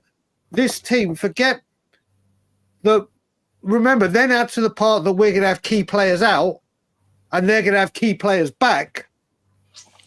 At home, this team is no mugs to just go say, do you know what? This is a done deal with. If it had been 3-0, 4-0, you got a case. This is not going to be easy. Like Alexander was just giving us a brief summary of those players. I've heard his name, but I don't know the other players that were missing or where they play, what they do. You got to remember, certain teams play well as a team. When they have the right players in and they've got the players that can all play with each other, understand where they need to be, know the style of play, the passages of play, it's working as a team, not working as individuals. And this is not this is not champagne on ice. Here we go. It's ready to. This is going to be a lot tougher than I think people are willing to admit or say. But like I said, if it's based on if Spurs turn up, we should go through. But don't get this like it's a non-league FA Cup game or whatever. This is going to be a lot harder than people are thinking. Yeah, Brian. Like you're right, because this club, they're not a historic club in any sense. They've made their name for themselves in Europe. That's where everybody has started. In the league, they have 4 trophies in total. They're not even the 5th most successful club in Norway. Like they're nothing special in that sort of sense. But I think when you draw comparisons as to everybody, to Tamworth playing on a plastic pitch, all of those things, I'm not defending our performance in any way. It was one of the most disgraceful performances I've ever seen from us. But we didn't play our strongest team. We played a team that hadn't played much with each other. And you could argue when you play a team like our players with the way they are, they went in there and thought it was going to be an easy field day. We're just going to smash 5 past them and then just we can bring on. That's where their mindset is probably before the game.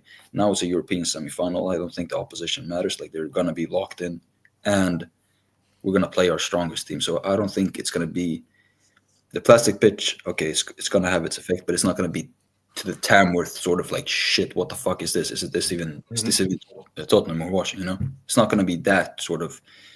So that's why why not? Bodo better than Tamworth. They're the weather is going to apparently rumored to be around -5 come kickoff time, compared to what was played in Toronto. Tamworth. The Bodo fans told me it was going to be about 6 degrees. That's what they said to me. Check the weather now. It's say -5 come kickoff. Yeah, it's probably 6 degrees, but if you count wind with it and everything else, it's usually 10 degrees lower in a place like that. Boys, do we all agree on paper Spurs should be winning this, right? On paper, we've got our squad's worth more. They've played against much harder teams all season in terms of domestic competitions. On paper, we should be going there and saying, we should win this another 3-1 again, surely. Well, this is why I said what I said. I said, like I say, right, we've been given a fantastic opportunity. And I sit there and say, because we beat Frankfurt away from home, right? And he did what he did. Well, again, it wasn't him. It was the players again, and the manager and the coaching staff again, because it wasn't him. But you see what he can do when he's up against it. So who won the penalty away from home at Frankfurt, Alex? Yeah, Maddison. Yes, he's out. Huh? He's out. Yeah, I hear you, but like I say, when someone's desperate, right, and he's desperate because like I say, a lot of things have opened my eyes this week, and yesterday getting that news about Parachi coming back, and there's things that have happened before, which I think has summed it all up perfectly. This guy is not going to come out of this club looking bad, right? He's been trolling us since that Frankfurt game, and he's been talking down. He's been talking really like weird because he knows he's out. So right now, he's a guy that is here to sit there and say, "Well, I'm going to come out of this smelling like roses right now, right?" It'll be coming for a benefit for Tottenham as well because we won a trophy and we'll be in a bit of a momentum as well. What we do with that momentum, I don't know, right? But he's going to look at it and think, "Well, I'm going to come out of this smelling like roses, so I'm going to damn well make sure I'm in that Europa League Cup final." Yeah, I'm definitely going to do that right now. So for me, and he's given a wonderful opportunity because we've played nobodies. Let's just be honest here in this competition. I'm not saying this lightly, by the way, because I want this guy gone, right?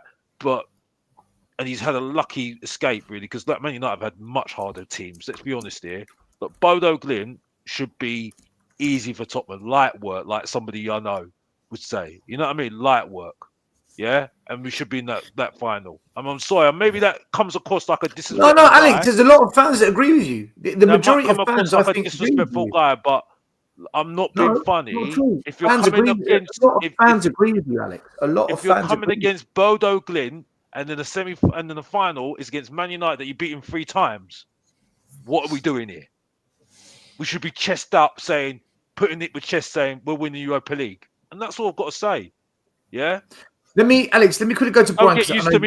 Don't get used to me being chest about Tottenham. Don't get used to it. But I'm actually saying something positive for once in your lives. But don't get used to it. You know what I mean? Take that for what you will. Back to we won't get used to your positive energy. Yeah, he should be happy right now. He should be celebrating right now that I'm being positive here. But he's looking at his phone.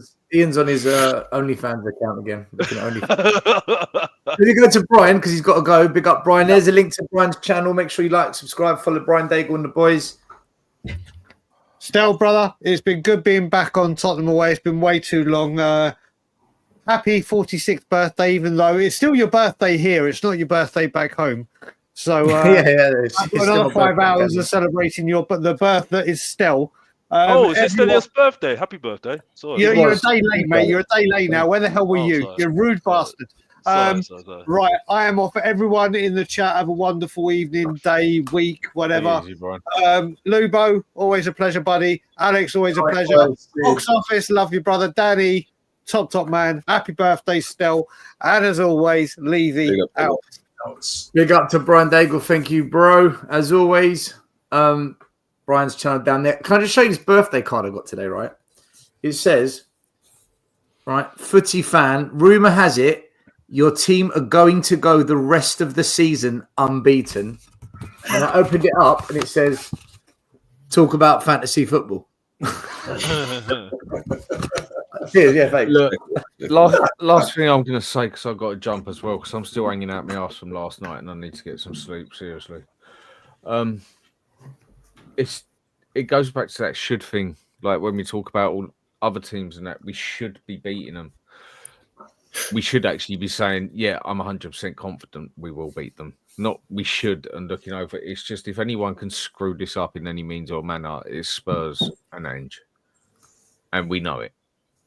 I know some people want to play ignorance is bliss, but we all know it. And that is why we're bothered. We should still be happy for the fact that we are going there and very, very confident that the fact we got a 2-goal lead. We're not. It shows everything. Every bit of it. Anyway, I've got to go because I've got to go to bed. I am FKD, mate. See you, Dan. I'll see you later. Guys, make sure you follow the Hotspur Hood. Links down below. Smash a like, subscribe for the Dan's channel. Big up Dan. He's going to go and get some sleep because he had a heavy night last night. I've got a couple of super chats here very quickly from artists. Hey, they might beat us 6-1 like they did against Roma. This gives off Dinamo Zagreb vibes. Like Stel, I feel a sucker punch coming. He also says, thank you for the super chats, artist. Watch them against 20 and against Ajax last year. They lost the latter, but what they don't do is give up. There's always late drama with them, which we saw at our ground. There was a bit of late drama. Listen, That's what I said. This game is definitely going to go to the wire, isn't it? This one's going to the wire. It's going to go into the last 5 minutes, and we're going to be, who's going to win it? Who's going to have the final say? And you know what? To be fair to the Bodo fans, they were confident, but they said it's 50-50. They said this time. They never said we're going through. One of them said we'll do it.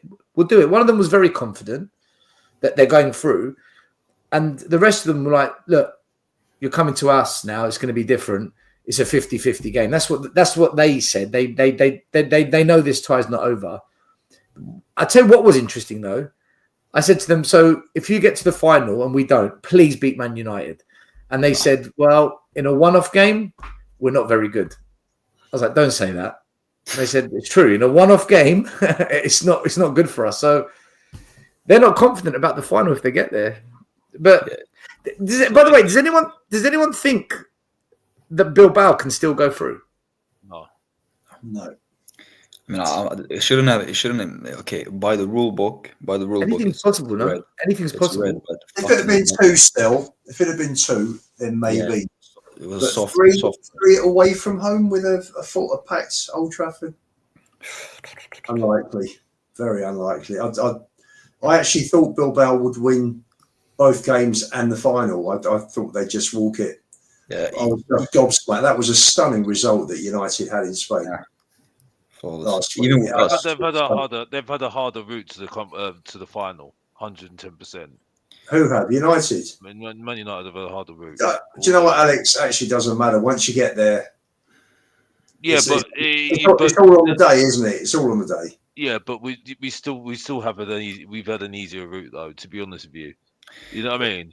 I don't think it's really helped the competition in terms of not having the Champions League teams. I've got to be honest. Oh, I do. Because I think it's a proper competition now, Alex. It's not. how's it a proper competition? Like we played nobody.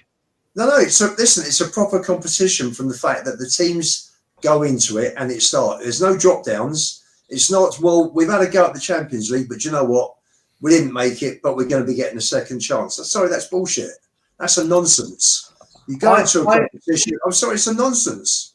Alex, this is the right way to do it. Still, Alex, do you know what you just said? In terms of giving the competition credibility, in terms of the quality, you're right.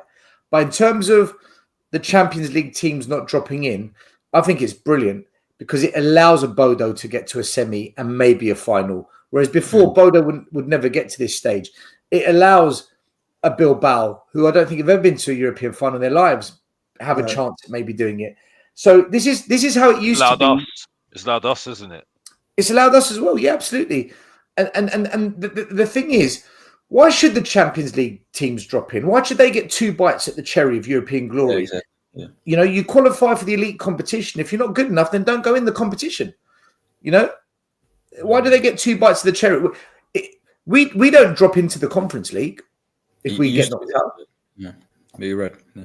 I think last year did. I think last year they did. Last year they did. This is the first year I think they've changed it. No, all the competitions you don't just drop out and go into another competition. Yeah, you don't. That's And then right. all that happens is the Champions League team drops into the Europa, and then they end up winning the Europa. But still, look at this. It's been like that most of the time. Also, you know, we've been talking months ago about this competition. We were talking about how good, you know, Rome are a good side, Lazio are a good side, Porto are a good side, Galatasaray are a good side, Frankfurt are a good side. You know, these are, and you look at Bilbao are fourth, they're going to be Champions League next year. Frankfurt are third by several points, they're going to be Champions League next year. You know, these teams are no mugs. You know, so let's not diminish the tournament completely, and let's not diminish the fact that we're in the semis. You know, you look at Spurs and United, you would expect them to be in the semis. Premier League is one of the main one of the main leagues in Europe. It's got the most money in Europe. United and Spurs have got a European pedigree. So you would expect them to be there or thereabouts in this competition. Now, a pair of them have had shocking league seasons, but that's not to say, Alex, that they haven't got the players. We haven't been great this. I've got to be honest. I think we've just been very, very lucky. Alex, you don't have to be great, do you, to win a cup competition? No, I agree with you. But I'm just saying at the moment we're going through. If Tottenham can get through to this final, anybody can do it, as far as I'm can do. So because Alex, 32 teams are out already, out of the 36. So not anybody can do it. But anybody can do it because, as far as I'm concerned, nobody. You know why we're still in this competition? We've only played Frankfurt in the knockouts. Like the like But let's be honest here. We've only played Alkmaar and Frankfurt so far. Yeah. Alex, I agree with you. I agree with you. We haven't really had. Who's decent. Yeah, you're right. In the knockouts, in the decent teams that we have played in this competition. Right. Sorry that I'm repeating what Sabbath said, but I totally agree with him. Well, we're saying the same thing as him, right? But like we played Roma, we drew when they had sacked their manager. Right, we got beaten by Galatasaray, and we drew to Lit Rangers. Alex, right. This is where I'm going to disagree with you and Saba, and I'm going to disagree with this comment as well. And I want to explain why. At the start of the competition, we all knew the teams involved, and we knew one of those teams would win it. All the teams in the Champions League, they knew the teams in the Champions League, one of them would win it, and all the Conference League teams knew the teams in the Conference League, and one of them would win it. We can only win against those that are in the competition we're in. We don't decide that. We don't decide those other teams. If you win it, you're the best team in that competition, right?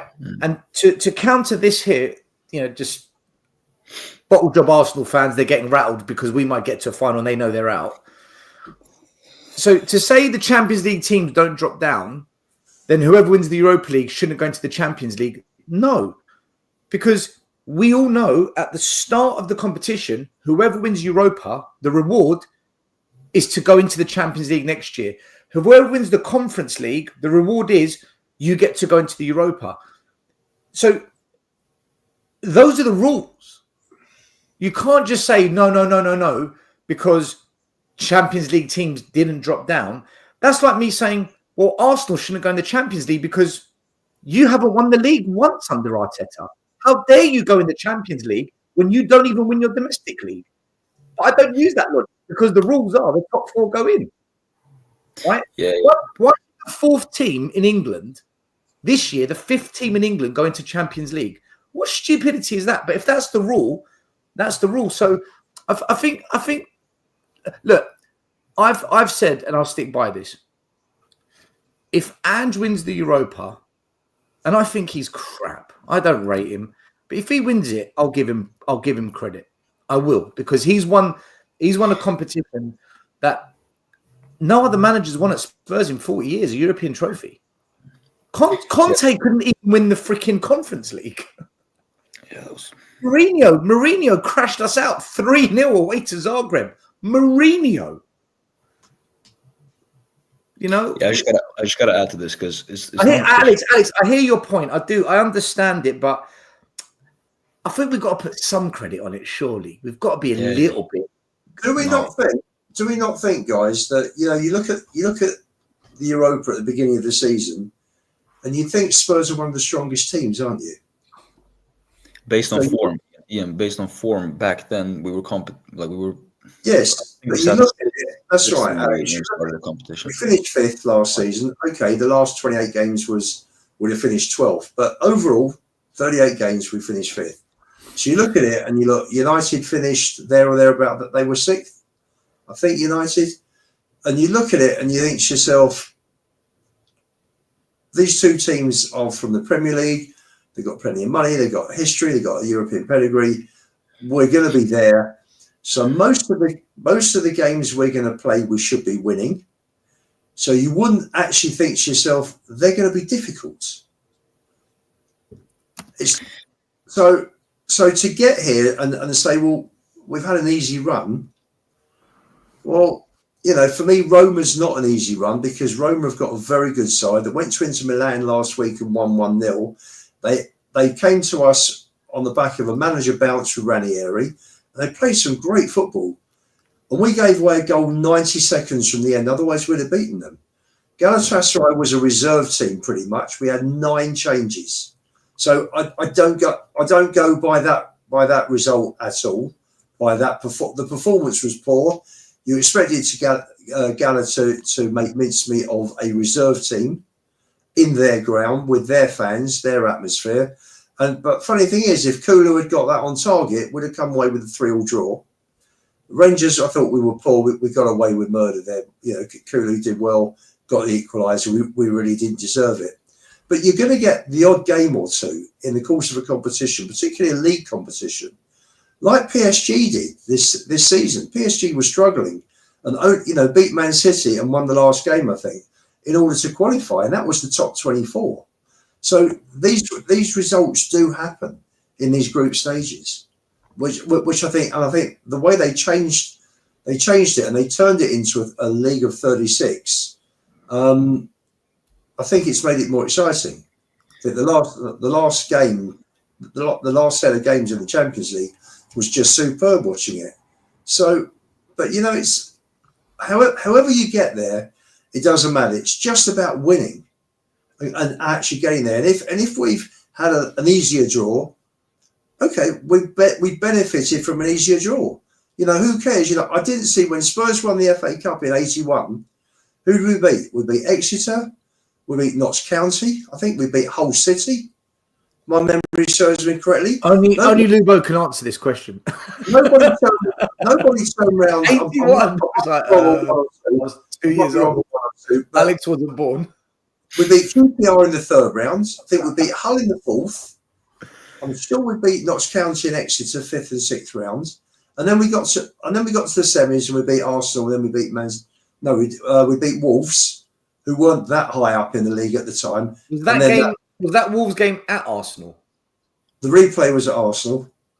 At Highbury, wasn't it? That's right. The first game, there was very nearly a Hillsborough 8 years earlier, and there were Spurs fans climbing over the fencing to avoid getting crushed, and that was total negligence that they allowed the semi-finals to carry on without changing Hillsborough rounds. And in the end, unfortunately, we saw the tragedy in '89. But nobody remembered after Ricky Villa's great goal that won the '81. Nobody turned around and said, "Oh, we had an easy run." I don't remember anybody saying that. I have to say this: people forget that luck is a huge part. Like it's incorporated into the core of football. Luck. Any team that's won multiple trophies, that there's always going to be luck involved. Always. I'm not saying every game is going to be luck. Everybody said United had home draw after home draw after home draw. Yeah, it could have been Coventry, Luke. You're quite right. It could have been Coventry instead. I think Exeter may have been the year after. But you're right. United got home draw after home draw. And it's funny. There we are: Blackpool, Oxford, Pompey, Notts County, Arsenal, Forest. How many of those were difficult games? That was 1991. That was 91, was it? Yeah. So, there were. Hold on. Arsenal were the league champions. Yeah, right? that was a great result. That was a great result. And Forest, you went into that game expecting to win. And Nottingham Forest was Brian Clough's Nottingham Forest, the great Brian Clough. Well, we finished third that season still. And listen, that away game at Pompey wasn't easy. That was not an easy tie. That's when Gaza just won it for us. He was brilliant that day. But yeah. You go up against a lesser team on their ground in the FA Cup. It's going to be difficult. That's the beauty of the FA Cup and the glory of it. But we got through it. Arsenal faced Hull in the FA Cup final. That's right. But when you see Arsenal with the amount of cups they've won and the years they won, who remembers it was Hull apart from an Arsenal fan? You just see it in the history book. So it doesn't matter if you have an easy draw. I'm delighted. Fantastic. Yeah, talking about easy draws, I just looked something up. On paper, we've had. I said we have had a more difficult round of 16 and quarterfinal than Barca had in their rounds of 16 and quarterfinal, because they faced Dortmund, who are 10th in the Bundesliga. Alex, what competition are you talking about? I'm comparing ours. Like, it's not the same competition. Barca this season have had an easier way into their semi-final than we have had into ours. Frankfurt are third in the Bundesliga. They faced Dortmund when they were 10th. And then before that, they faced Benfica, who I would say Alkmaar is almost at the level of them. So when we talk about, it's luck is, that's what I meant earlier. Luck is always going to be, we've had our luck on our side now because we had an easy run.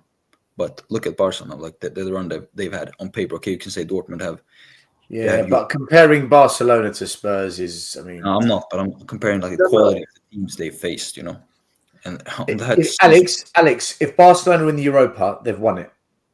They've won it. No, I'm not even trying to make that comparison. I'm just saying the teams they faced in the Champions League have been like on the same quality of, and we've had an easy run. So any team in any competition can have an easy run, like easy run in terms of like. But nobody's gonna say if Barca go on to win the Champions League, no one's gonna say, "Oh, you just faced Benfica." They're gonna say, "Okay, of course you beat Inter if they win it, and then a team in the final." But I do understand what you're saying. Last year we drew Man City in the FA Cup. This year we drew Man City in the League Cup. We drew Liverpool in the League Cup as well. We drew Villa in the FA Cup. And Man United in the League Cup. Hardly easy draws. So yeah, if we've had an easier run in the Europa, doesn't that kind of support Alex's argument? Where we've had hard draws, we've gone out. The reason we're still in the Europa is because the draws aren't hard. But still, I have said on this show earlier this season that I thought the Europa was our best chance of winning. You said it very early on. You did. Because League Cup and FA Cup, there are better teams domestically than there are in this trophy. Yeah. So I didn't to lose Bergvall and Maddison 3 weeks before the final. But we're just going to carry on. Do you know what's actually the worst thing? It's not even that Maddison and Bergvall are missing the Bodo game. It's if we beat Bodo, we're going to go into a final without Maddison and Bergvall. That for me pisses me off. That for me just pisses me right off because now we're up against it. Because Man United have got all their players back. Even Amad Diallo came back today, who's been one of their top players. He's now back. It's almost as if we beat Bodo, it looks like we're both going to... I don't want a situation where it's Man United Spurs and Man United are stronger injury-wise and we're weakened. I don't want that because then it's where it's going to end up. We're not going to win it. You just know. Do you know what, Stel? Gascoigne was the star in 91 and he injured himself after 12 minutes. We dug out a win that day. I think, I think Spurs United has got the possibility of being one of the worst cup finals ever with two bad teams. And whoever it'll be a banging game though. It'll be a banging game if we face United final. I think. Listen, if it's Man United Spurs, just all I see is a Man United. In fact, before we get there, because I want to wrap it up in a minute. I'll start with you, Lubo. We'll go around. What do you think Thursday night? Then, what's your gut tell you? You're going, aren't you? You're going to the game. I'm not. You're not going. Oh, I thought you were going. Couldn't get. There were only 404 tickets, which includes tickets for the players, tickets for corporate. So maybe there's 300, and I'm about 1,600 down in the list in terms of loyalty points. So is Johnny going? Johnny's going. Billy Clark is going. Billy's going. Billy's got enough loyalty points as well. Sean Butler's going. Yeah, but Butler and Henry bought a very expensive package, didn't they? And Johnny as well. Oh, they all bought the mega box package. How disgusting is this that UEFA are charging £650 a ticket? And Johnny offered it to me, and I said no, I'm just not spending that sort of money. The return flight, Sports Options are doing a very reasonably priced return flight direct into Bodo as well for £549. If you were to go to Oslo before changing, the Oslo return is £480, so you're probably going to be spending over 600 quid. If you were going £600 flights, £650 on a ticket. So now we're at 1,250 plus food and another 100 quid food, drink, and a bit of taxiage here and there. So for £1,350, you can go and watch Spurs v Bodo. Fuck that. And then absolutely. And then I went back. I had a look at the website. Why would anyone do that? I must tell you, still, I had a look at the website 3 hours later, and the same tickets were being advertised for £1,934. For Bodo away. For Bodo Tottenham in the Bodo. These are in the Bodo ends, I think. And your testicles are going to freeze. You're going to have icicles growing off your nuts and off your ears and off anything that hangs, you're going to have ice growing on it. I think it's -5 Do you know what, Phil? It is disgusting that UEFA are profiteering on fans. Oh my god! It's just outrageous. It really is. That's Levy's dream, isn't it? That's Levy's No, dream. no, this is UEFA. Nothing to do with Levy on this occasion. This is UEFA profiteering. Yeah, no. What I mean is, that is Levy's dream to be able to do stuff like that and charge people that kind of money. You know, not. So okay, Stubo, you're not going. What's your thoughts on the game then? Not got a clue. I'll go with my heart and say Spurs just. Spurs to just about squeeze a place in the final.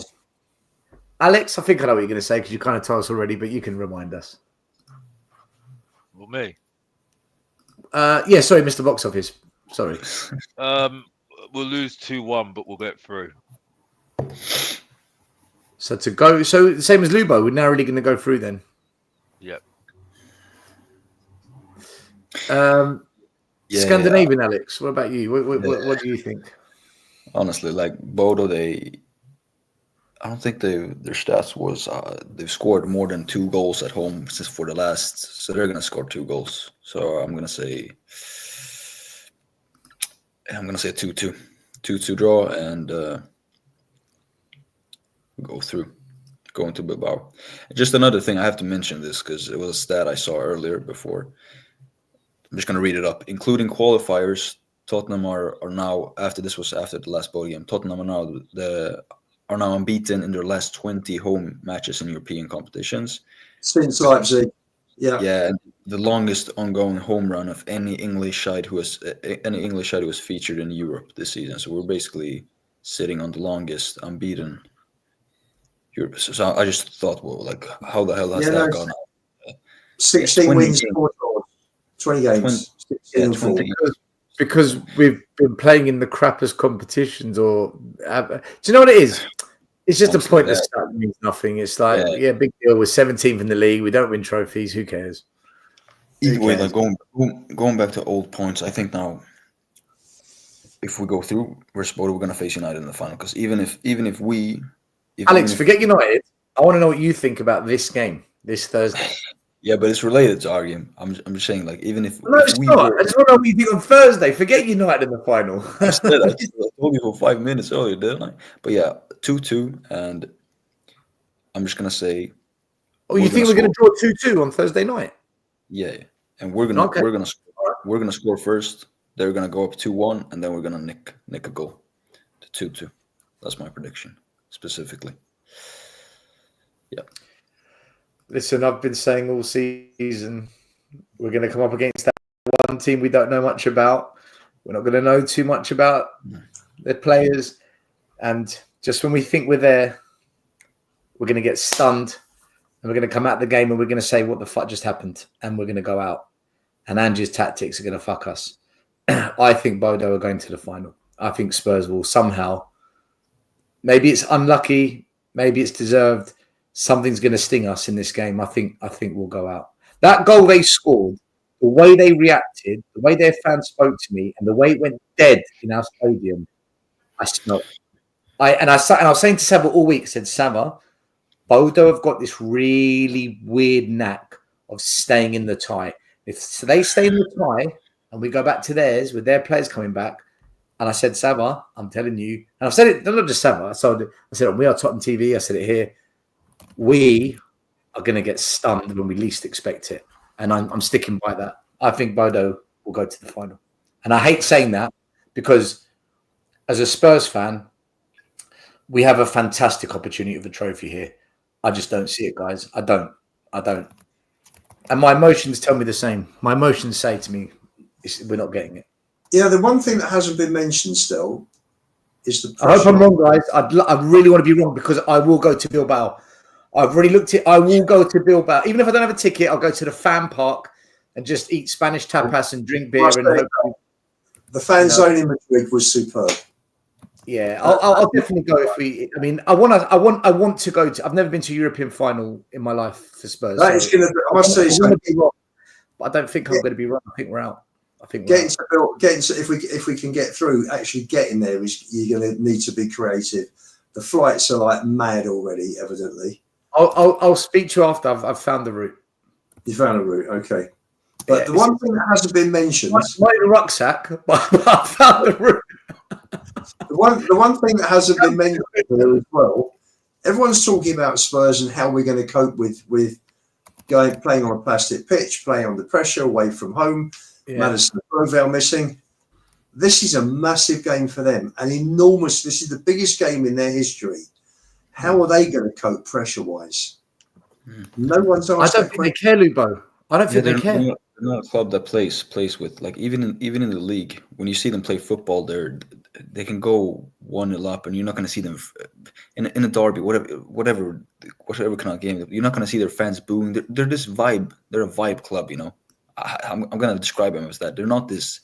Yeah, we're all about winning. No, they just play their football, and it goes with their luck. Like, do you know when I was speaking to the Bodo fans, they said to me, "We're in dreamland. This is just a fairy tale for us." Yeah.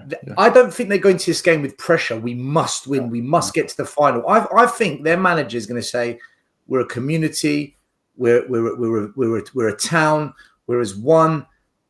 Go out there, express yourselves, make this the most you can, guys, and may the best team win. I'm behind you all the way. I know you can do it." And that's going to be their message. Whereas with us, make yourself proud. I think it's a different conversation. I think we will go there feeling a bit of pressure. But I go back to what Lubo said, and I agree with it. The first goal will dictate this game. That I think is the truest thing. The first goal will dictate this game for sure. I think that's exactly how it will turn out. If we get it, it just deflates them completely, doesn't it? It kills them. It kills them. Yeah, it kills them. Yeah. Can you imagine we go 1-0 up and lose 4-1? Hang on, no. Can you imagine if we go 1-0 down in the first 5 minutes? We're gonna shit the bed. We'll shit the bed if we do. I just have to say, if we crash out, then Bodo they're not going to stand the chance against United in the final. They're not. They're not. And United. Their fans said to me in a one-off game, especially not at their ground, they said they're not good. Yeah, it's going to be the freest trophy ever for United, and we're going to be the ones that hand that over to them, and they're going to be in the Champions League. You know, all this. I don't think Bilbao are out of this just yet, guys. I don't think Bilbao are out of this just yet. You know that. Still, if we were United and we went away to Bilbao with a 3-0 lead and we had that sort of luck on our side, even I wouldn't be worried. I would be. I'm telling you, 3-0 at home. If we would have brought it back home, then no. Even that. Let's see if they can keep 11 men on the pitch. Let's see. Let's just have a see. I think they'll win though. They could win at Old Trafford. If Leon didn't go down to 10 men, I reckon they would have knocked out Man United. Yeah, with the comeback they made. Leon, I reckon they would have knocked out Man United. Football's funny, you know. What happens if Man United go down to 10 men in the first 15 minutes and Bilbao go 1-0 up? Suddenly. Yeah. You never know. Yeah, you can make that point. I think Man United are through because I think they're going to win the competition. But I don't know. Man United have still got that dodginess. Man United, just like Spurs, they've always got a dodginess in them. There's always something that can happen that makes everyone talk about you for the wrong reasons. They're no different to us this season. They've still got that shitness in them. Yeah, but that shitness has they won trophies when they've least been expected to. So that's the thing with them. I swear. Yeah, you never know. What's that next game after Bodo? Palace at home. Palace next Sunday at home. Palace. There's a protest planned as well. Do you know? I think if we go through to the final, that protest they should cancel it. I don't think they're going to get the numbers. I don't think we'll get the numbers. I don't think we'll get the numbers for it. There'll be too much energy on that final, and it'll be seen as a downer. I think it'll be seen as a downer. Yeah, but weren't fans singing "Leave You Out" when we were 3-0 up?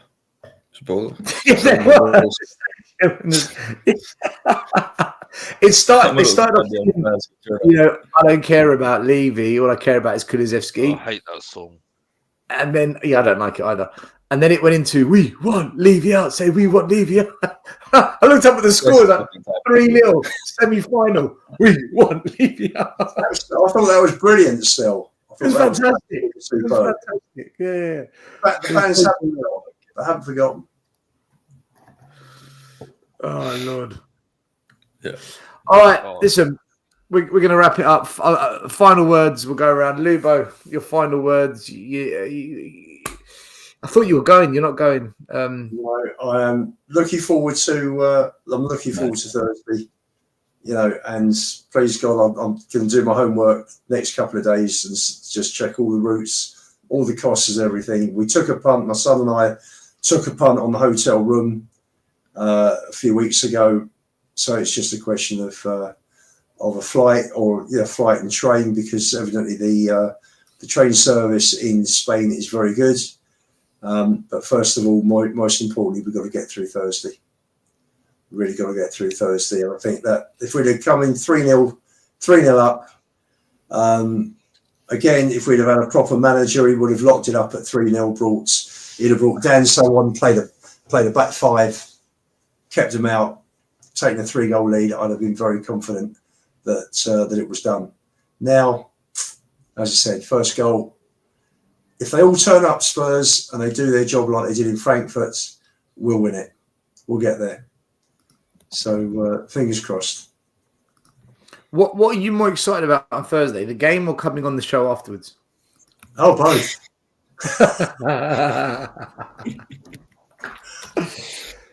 Alex, thanks for coming on as always, Mr. Box Office. Oh, he always turns up, doesn't he, Mr. Box Office? He always turns up at some point. I love that. I love the fact he always turns up. So, Alex, are you going to go to Bilbao if we get to the final?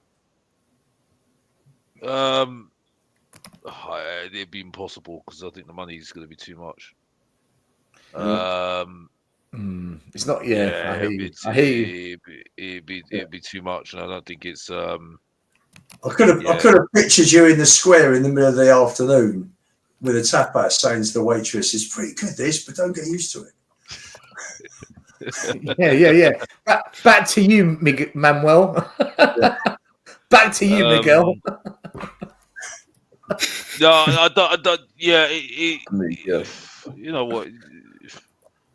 I don't know, to be honest with you. But no, I don't think I can actually. No, I can't. Unfortunately, I don't think I could. Listen, I'll tell you what, there's going to be a cracking atmosphere around the stadium if we get to the final, because they'll sell tickets to watch it in the stadium like they did for the Champions League, and there'll be thousands of Spurs fans there. That will, because I remember before the Champions League final, outside Spurs was incredible. That day. I must be saying that walking around Madrid, there must have been, I don't know how many. I mean, I think it was a big. There must have been 18,000 per team. And God knows that there must have been about 50,000 Scousers there in Madrid. It was just packed with them, absolutely packed. There was one guy walking around the square. There was one guy one Scouser walking around the square with this thing over his head on the front, this massive piece of cardboard saying 300 quid for a ticket. You can have my wife in exchange. That was just. And everybody was it was just hysterical. Some of the comments that were coming out were brilliant. But it'll be like that. He probably meant it as well. He probably meant it. Oh my Lord. Well, what can you do in Bilbao anyway? Go to the Guggenheim Museum. Yeah, it's a beautiful culture there, Alex. Let me tell you something. Number one, you can party with another 20,000 Spurs fans and have a fantastic footballing experience. Number two, if you win it, that'll be a night you'll never forget. Oh my God! Yeah, I know that, but is there any? Oh no, I won't ask. What do you want? What kind of club are you looking for, Alex? What kind of ladies are you looking for, Alex? What is it you want? No, I'm not joking. No, I'm just saying. It's just saying that if we lose, what if we lose? It's like you need to do something there, isn't it? You know what I mean? You need to come up with something with it. You know what I mean? You know? I'll tell you what, Alex, if you lose, it's horrendous. I mean, the hotel we've booked is it's a 3-mile walk back, so we'd probably do that. Coming out of Madrid, they closed the train station. They just shut it. The excuse they gave was there were too many people. Took us 45 minutes, if not longer, to get an Uber. And you can imagine how you feel. You know, the whole weekend was fantastic. We got there on the Friday. We went into Madrid. We had a walk round the squares. We met friends just down the road from the Bernabeu. We had a brilliant night. Great Chinese there. Got to the Saturday morning, back into Madrid. Fan zone was fantastic. Met some friends for a drink. Got to the ground, and you're buzzing. You're absolutely, the whole weekend's fantastic. And typical Spurs. 21 seconds. That fucking referee gave that free kick again, that penalty against Sissoko. That was absolutely bollocks. Worst handball decision I've ever seen in my life. And the whole thing after that was, it just wrecked it. Just wrecked it. So we are due a bit of luck. We deserve a bit of luck after what happened in Madrid. Telling me. Maybe, I couldn't go anywhere because I couldn't go, unfortunately. Next to Bilbao is a place called San Sebastian. I don't know if you've been to San Sebastian. No. The best food in all of Europe. And I'm saying this as a Cypriot. Like, we know our food. Our food is great. But San Sebastian is some of the best food in all of Europe. And it's an experience and a half. Their food is on point. Quality, really nice. Why is everybody getting tickets? Not even Danny's now getting tickets, cheeky mayor. This cheeky mayor there. No, he's got his flights and hotel. He didn't say he's got a ticket. Oh, yeah. Fair enough. I'm joking. Because he's my boy, innit? Even though it's alluded. But yeah, no, this is supposed to be my final word because we want to go to bed. We're beating Bodo Glint. We're beating Bodo Glint at the moment. You know what I mean? So, for me, and then, I think it's just really waiting for the final, then, isn't it? Really, because let's be honest, it's not really anything exciting, really. I only watched the highlights of West Ham, and it was really just Tottenham, West Ham, nothing really. But Still, would you do a podcast from Bilbao? I would, but it'd be very difficult. How would you do that? I don't know. Could you get that organised with a hotel? Would they have? What I would do is get Mari, JP, Iggy, one of those guys to do a live stream here. Yeah. And then I'd have a mic, and then I'd go around and speak with fans and obviously whoever's out there, that would be better. That would be a better way of doing it. That'd be great. We could walk around with all the fans and have a chat with them. Yeah. Well, smashed off our faces, yeah. Absolutely drunk. Because listen, I'll tell you now, if Spurs win the Europa, I'm getting drunk. Not paralytic drunk, but I'm getting very merry. I'm getting very, very merry. I'd want to lose. Not that I've got hair, but I want to let my hair down if we do. Because that's one. I did the same when Greece won it, and I was out there. I'm never forgetting that. It was one of the greatest experiences ever. If Spurs do a European trophy, and have you seen the stadium? It's like on top of a kind of castle type wall cliff. It's stunning. It's a stunning ground, right? It's a stunning. The whole thing there is beautiful. I'd love to see a picture with you, Ange, coming over with a cup to the fans, and you at the front row. Picture with Ange. Yeah. Me, Archie Gray, Ali Gold, the whole team. All of us. Yeah, it'll be his final moments, though, isn't it? Like I said. Let's see, man. Lubo's fingers crossed. Alex says we're going through. Well, no, Lubo said last minute would narrow win. Alex, you said 2-2, didn't you? Yeah, 2-1. No, sorry, Mr. Box Office said 2-1. Alex from Scandinavia said 2-2. Yeah, honestly, guys, I think Ange just fucked us, honestly, because I think the interview he gave out when we lost to Liverpool, and he went out and said he trained the players really hard after that to teach them a lesson, whatever.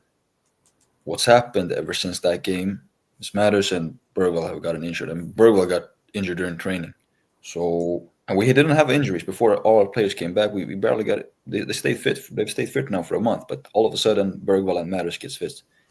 And this guy, I don't know, he whatever that's happened now, it's cost us because Kulusevski, he has to step up. He has to regain his fitness. He has to look something, at least 50% of what he looked like earlier in the season for us, TV, and even because we need a creative outlet. We need someone that's going to make things happen. And if he can be that for just 2 games now and get the shape in the Prem, just get your fucking fitness up because we need it. And I'm telling you, if we have a fucking midfield of Bentancur, Bissouma, and a dead Kulusevski in the final, we're not gonna.